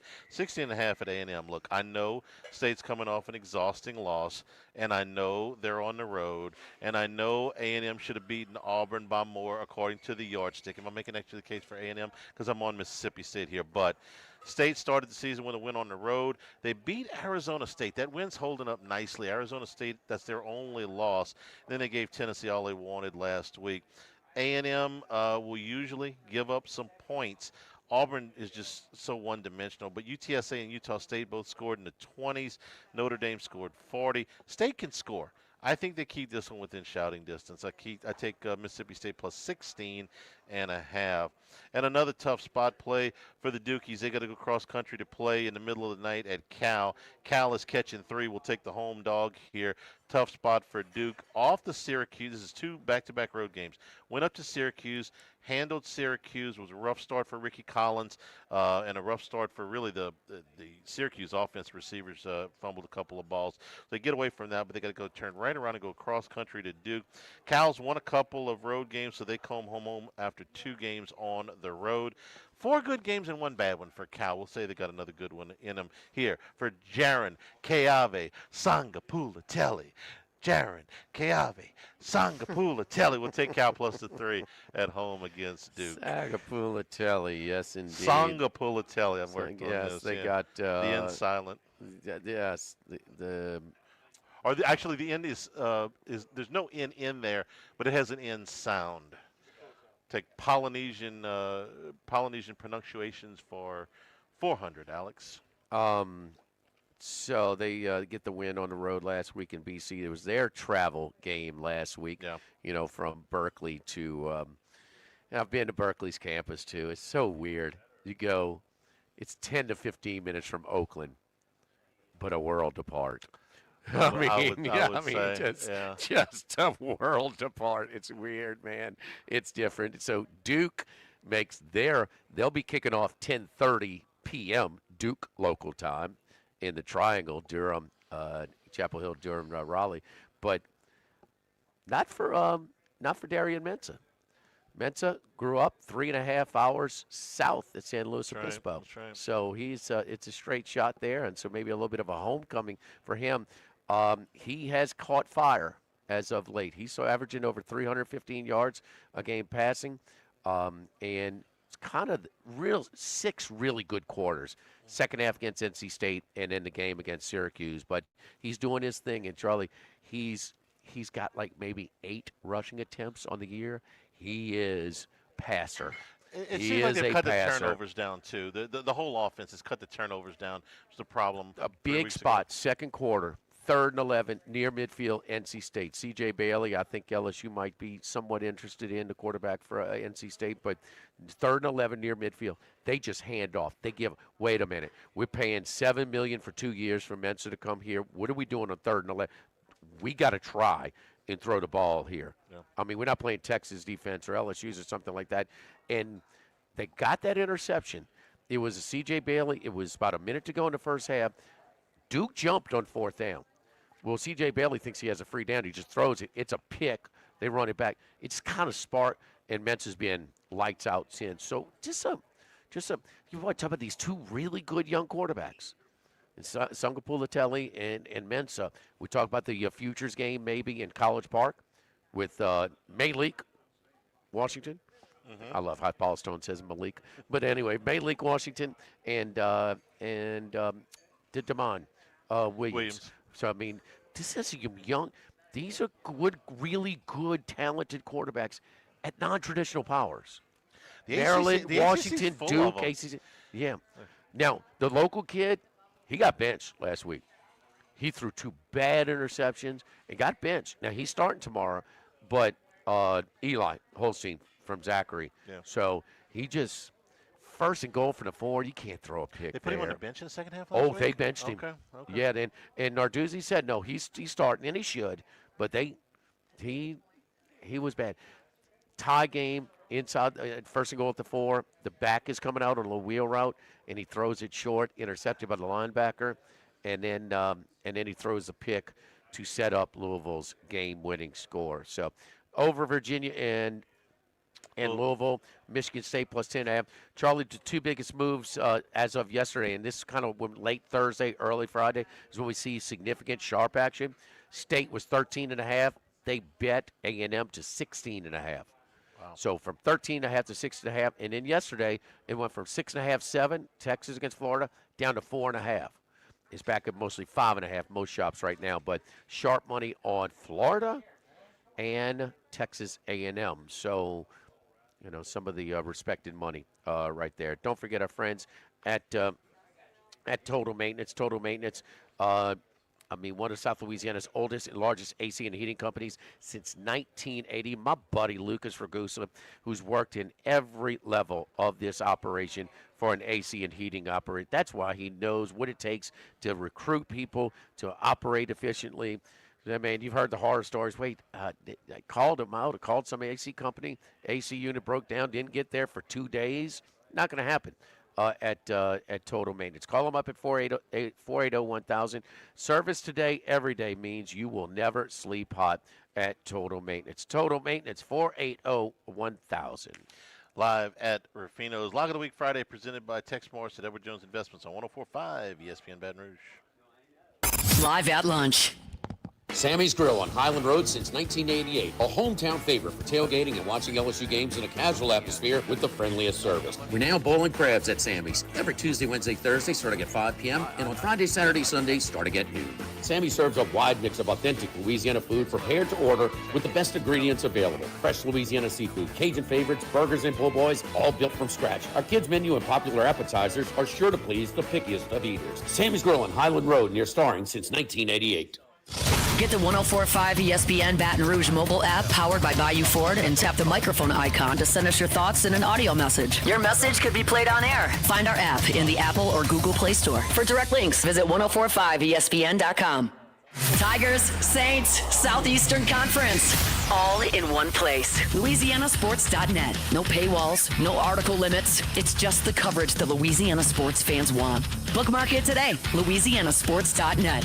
Congratulations are in order for one of my favorite places to eat, Snow's Seafood and Steaks, celebrating its 50th anniversary. That's right, since 1971, Snow's has been serving a wide assortment of menu items to please everyone. Steaks, seafood, gumbo, homemade soups, salads, specialty cocktails, great wine selection, and oh yes, the best white chocolate bread pudding that you'll find anywhere. It's the total dining experience. Happy 50th anniversary to my friends at Snow's Seafood and Steak, Airline Highway at Highway 74 in Gonzales. By now you know that we do our show every other Tuesday at the Crown Town Room at Dozy Place. The Crown Town Room is ideal for larger groups, or if you just want to watch the game on one of our 3 large TVs. The tamales are the most popular appetizer, but don't forget the seared tuna with a sriracha glaze for the perfect blend of sweet and spicy. You can't go wrong also with the flash fried oysters or the shrimp. The porterhouse is the perfect steak to share. Strip on one side, filet on the other, prepared at different temps if you like, bone in to maximize flavor. Dozy Place on Government Street, just off Acadian in the heart of Mid-City. This is Charles Hanniger for Total Maintenance. For AC and heating,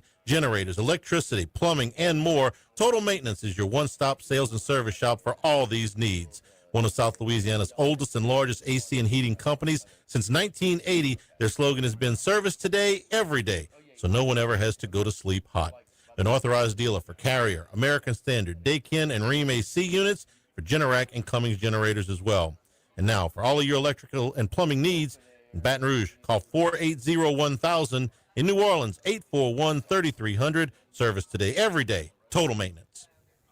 At Town Square Pizza, we take pride in serving Baton Rouge with fresh, delicious, piping hot, personalized pizza with unmatched speed. Whether you're a downtown worker, a family looking for convenience and value, or an out-of-towner staying at one of the nearby hotels, Town Square Pizza is the spot for you. Try a specialty pizza like the Spanish Town Supreme or custom build your own. Family packs, kids' meals, and salads are available as well. It's hip to be square at Town Square Pizza, downtown facing. What else? Town Square. We're here to examine things that get better with age, like this bottle of Chateau Lafite Rothschild, vintage 1877. Age can make things more valuable, like this Picasso from his blue period, 1904. And treasured, like this Roto-Rooter jingle, 1954. Roto-Rooter jingle? Just listen to it. Oh, Roto-Rooter, that's the name. And away go troubles down the drain. Roto-Rooter. The timeless melody. Roto-Rooter? The lithe arrangement. But it's a clog-busting company. Wrong there. Roto-Rooter has grown into more than a clog-busting company. They're North America's largest full-service plumber and drain cleaner. And when you need Roto-Rooter, remembering this jingle can be priceless. Roto-Rooter. For all of your plumbing and drainage solutions, call Roto-Rooter in Baton Rouge at 925-8710. That's 925-8710.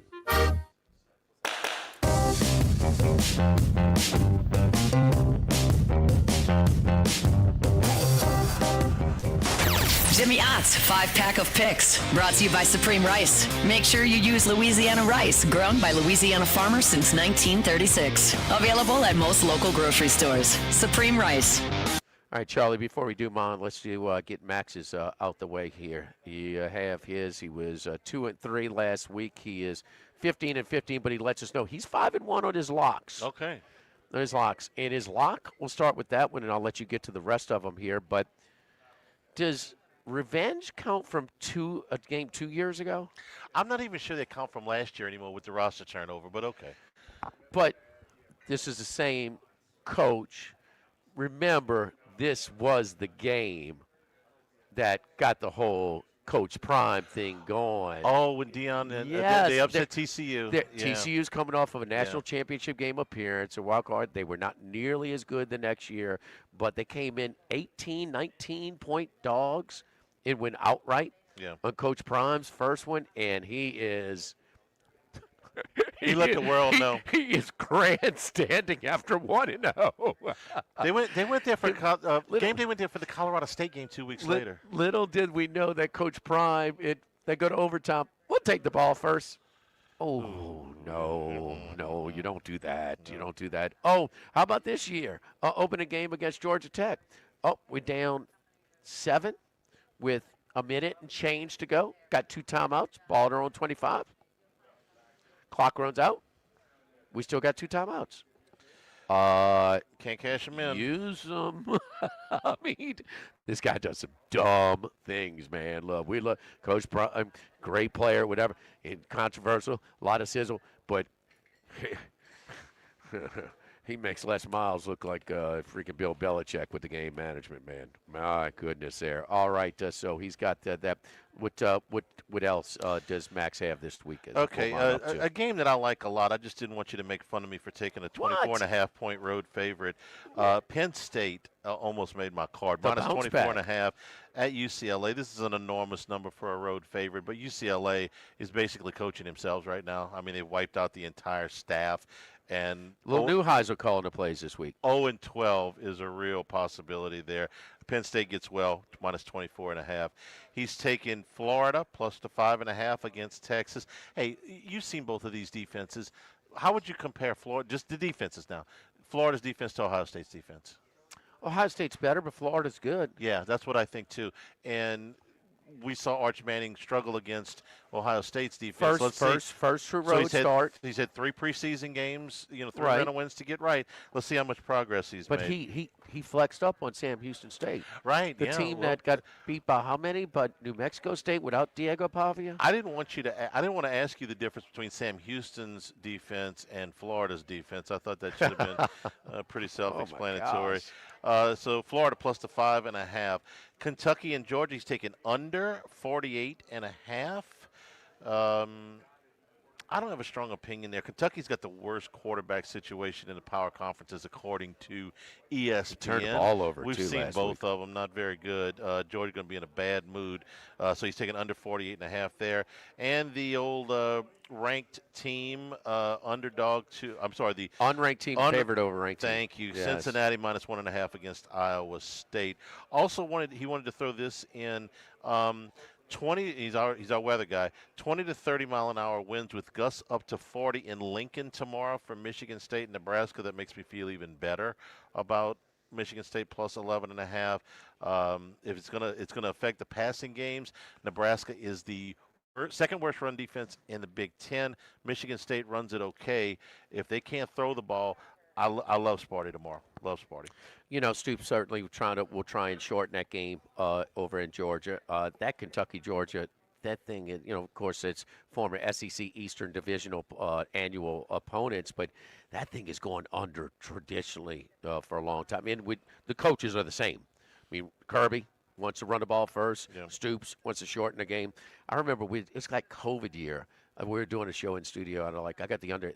Stoops, this was the coaches did everything they could to keep that game under. I mean, they both were just, Georgia's going to win by 10 on the road here, and they're okay. It was crazy. Max 2-3 last week, 5-1 with his lot. Now Penn State, it's not just that they're mad, but in this spot, Judge James Franklin, will he cover will he go out of his way to cover instead of just run the clock out? Yes, he will. Yeah, and it sounds like a lot of points, but does 35 to 10 sound out of whack? I mean, UCLA's really bad. Really bad. Yeah. 35 to 10 sounds reasonable, and I think it's going to be worse than that. All right, here are mine. So 3-2 last week, 17-12-1 on the season on Lock of the Week Friday. Unranked team, favored over ranked team in Cincinnati, but it's also Sorsby. Sorsby, since that interception on the last drive on that standalone game opening weekend at Arrowhead Stadium against Nebraska, he has been really good as of late. 10 touchdowns, no interceptions over this Spirit, 10-1, that ratio, but also 4 TDs with his legs. So Cincinnati against Iowa State. Iowa State's top 2 cornerbacks are both out. Iowa State has played close. Matt Campbell, is he going to be looking to move again? The iron is hot again, but I'm going to take Cincinnati minus the 1.5 there. 11 lead changes in their win at Lawrence against Kansas a week ago. How about the emotional roller coaster for the Fighting Illini, the Brett Bielemas? I mean, they get housed like nobody's business on primetime NBC at Bloomington against Indiana. Well, you were talking about the recency bias fade the next week. Indiana had all they could handle, didn't cover at Iowa City against Iowa. Illinois bounced back and won on a last-second field goal, won outright as a 7-point dog against the USC Trojans. Lincoln Riley, another road loss in the conference in the Big Ten. Purdue here is better than what we thought.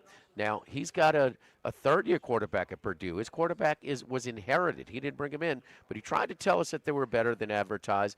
And, who does Illinois have next week? Ohio State. Massive situational spot here. Purdue, how excited, how much left in the tank does Illinois have against Purdue? Give me the Boilers. Go Gordy Rush and that big-ass drum. Saggy-ass pants, big-ass drums. What else? Charlie? Swinging it all back around. Yes, it's fall. Yes. 8.5? 9.5. 9.5. 9.5 available at the Queen, our DraftKings outlet here in town, where I'll be hunkering down tomorrow and football Sunday and Friday. So Texas is going to play Florida, right? Yeah. So Florida gets one of their receivers back. Kid, I think his first name is Dallas. He's playing. He was a star in the spring, whatever, But I'm sorry, but Florida is a massive under team. They've gone under every game throughout the Long Island game. I mean, that doesn't count. Under every game. It's here I'm getting 42.5 again. Both teams. I mean, this has got underwritten all over it. I'm surprised this one's not in the 30s with this matchup. Yeah, Texas, the same thing. Is Manning going to be better than he was against Ohio State? Yes, but how much better? I mean, he's flexing against Sam Houston State. All's not well over there with Arch's first year. Florida, Texas under. So, some people tell me take my hand off the stove. I tell you, this is a buy low spot. Wait, the Titans aren't playing tomorrow? They have a pitiful coach. I've taken my hand officially off that stove. Okay? But I'm going to, I mentioned it earlier, local kid who was one of the second-year full-time starter, he should take that spike up. We know he's a student of the game. He's going to put the work in. But Eli Holstein, that might have been his worst game in his college career last week. The first down interception, the first and goal, prevented them from taking a lead, the interception there. But also, they fumbled a punt. The punter fumbled a snap, the number fumble. They failed on fourth down 3 times. Turnovers and failed fourth down attempts 7-1 last week against Louisville. They bounced back with a short number here at home against BC. Give me Pitt. Eli was benched in the fourth quarter in that game. He'll be bounced back in a big way against BC. And then they were looking ahead. We said it last week. Florida State gets tripped after Virginia, but they'll be ready to play tomorrow. Chief Osceola, prime time. The ACC game gets a selection over prime time over the SEC game. Give me the Noles plus 4.5. Florida State plus 4.5. Pitt -6. Under 42.5. Florida and Texas. Purdue plus 9.5. In Cincinnati -1.5. Football Sunday originates from the Queen this Sunday. Come on by 10 a.m. to noon. This Sunday will be live over there in Federales Fest tomorrow. So I'm going to go to the Queen for a while, hit Federales Fest on the way home, and then Football Sunday at the Queen this Sunday. Lock of the week. Presented by Tex Morris and Edward Jones Investments on 104.5 ESPN Baton Rouge. Live at lunch. Have you been arrested or even issued a traffic ticket? Everyone makes mistakes. Hi, I'm Dana Brown from the law offices of O.C. Brown.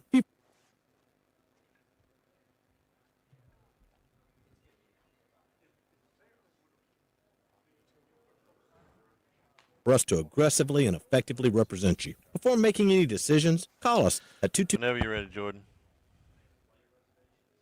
It's rolling. This is Charles Handiger. Join us for the Monday edition of Live at Lunch. 10 a.m. start to accommodate the Brian Kelly press conference. We're at Walk-Ons in Brewley. 3-hour edition of Live at Lunch from Walk-Ons in Brewley. 10 a.m. Monday on 104.5 ESPN Baton Rouge. Bring the family, bring your friends, and bring your appetite. From fresh guacamole to mouth-watering tacos that hit just right, it's not just a dinner, it's a celebration. So why wait? Tonight, make it Las Palmas or make it Rio Cantina, 2 local favorites serving up authentic Mexican taste right here in Baton Rouge. Las Palmas Mexican Grill and Rio Cantina Mexican Grill, where every night's a fiesta. When it comes to celebrating life, there's no better place than Ruffino's. With locations in Baton Rouge and Lafayette, Ruffino's is a steak, seafood, and Italian-inspired restaurant that focuses on the celebration of life, regardless of the occasion. Whether it's the food they serve or the service they provide, their goal is to ensure a remarkable experience for their guests that is always remembered. To view our menu, visit ruffinosrestaurant.com. Ruffino's, where Louisiana comes to celebrate life. Now everybody's been to Louis Cafe by campus. Heck, it's been around since over 80 years now. We're still doing delicious omelets like the Mitchell, cheesy grits, Big Cheesy Lou, and those Louis Original Cajun hash browns. We now offer a pickup window. Just call in your order at 346-8221. Give us 15 or 20 minutes, and we'll have it ready for you. Our hours are now 6:30 a.m. to 2:30 p.m., 7 days a week. So next time you visit campus, make it a point to stop by and visit an old friend. Louis Cafe, just outside the north gates of LSU. Louisiana, you've got a new home for coverage of LSU, the New Orleans Saints, and the Southeastern Conference. LouisianaSports.net. LouisianaSports.net. Feature stories, opinion columns, recruiting updates, in-game reports. And it's all free. No paywalls, no annoying pop-up ads, no recurring subscriptions. Just the content you crave. From the folks that bring you 104.5 ESPN Baton Rouge, it's LouisianaSports.net. This is Charles Hanniger for Coastal Capital Advisors, your full-service financial planners. When it comes to retirement, there are no two situations alike. So Coastal Capital Advisors will work with you, your business partners, your legal team, and tax professionals to make sure those goals are achieved. Coastal Capital Advisors will work for you. I know, because they work for me. For more information, contact Philip Fontenot and his great staff at 337-981-1376 or online at coastalcapitaladv.com. Advisory services provided by New Age Advisors, LLC, doing business as Coastal Capital Advisors as a registered investment advisor. Securities offered through New Edge Securities, Inc., member FINRA, SIPC. Running a business can be difficult enough without the right relationship with your bank. With United Community Bank's local business bankers, you're not just a number, you're a partner. Contact Heath Meir, Nicole Glover, Hunter Creed, David Campbell, or David Henry to discuss how we can help your business today. United Community Bank, the local way to bank big. Locations from Baton Rouge to Golden Meadow. We've been serving the people of Southern Louisiana for over 60 years. United Community Bank, member FDIC, equal housing lender. Louisiana, you've got a new home for coverage of LSU, the New Orleans Saints, and the Southeastern Conference. LouisianaSports.net. LouisianaSports.net. Feature stories, opinion columns, recruiting updates, in-game reports. And it's all free. No paywalls, no annoying pop-up ads, no recurring subscriptions. Just the content you crave. From the folks that bring you 104.5 ESPN Baton Rouge, it's LouisianaSports.net.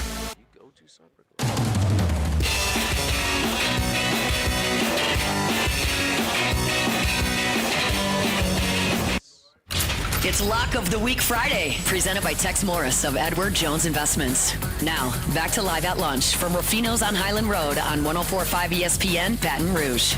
Wrapping you up, just setting the table for Hunt Palmer coming on in just a little bit. He's excited. Cubbies win. They advance. So Cubbies and Yankees get us home in Otterlocks yesterday. Not so much with the football game. Here's our Dana Brown, brought to you by Dana Brown at the law offices of O.C. Brown College Cappers recap. Matt Humans earlier this week gave you Florida plus the points, plus 6.5 or 7. They're down to 5.5 now. Purdue, both of us, he's a Purdue alum, plus 9.5. Florida State plus 4.5. We got that one as well. He likes your California plus 3, Charlie. In North Carolina plus 14, he's got bigger. I do not like that pick. I like Clemson and count me out too. Wes Reynolds gave us Purdue plus 9.5. Cincinnati minus the 1.5. So Cincinnati is one of 2 unranked teams favored over ranked teams. The other one is what Troy talked about, huge public play on Virginia as they travel to Louisville. I like Louisville. I'm going to have Louisville. It didn't make my top 5 because they had a plus 6 in a turnover, failed 4th down attempt against Pitt last week, which helped them to win. A&M, he got down at minus 14. They are now 16.5 early this week. Troy Macker earlier today gave us Maryland plus 6.5 and Louisville minus 6.5. Bruce Marshall earlier today gave us Vandy plus 10.5. Charlie, remember we talked about the first time, only time that game day went to Nashville? Played for a Auburn. game?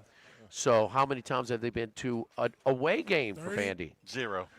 Tomorrow. First time. Will be the first time. Vandy, Kansas State plus 6.5, and Virginia Tech for Brucey.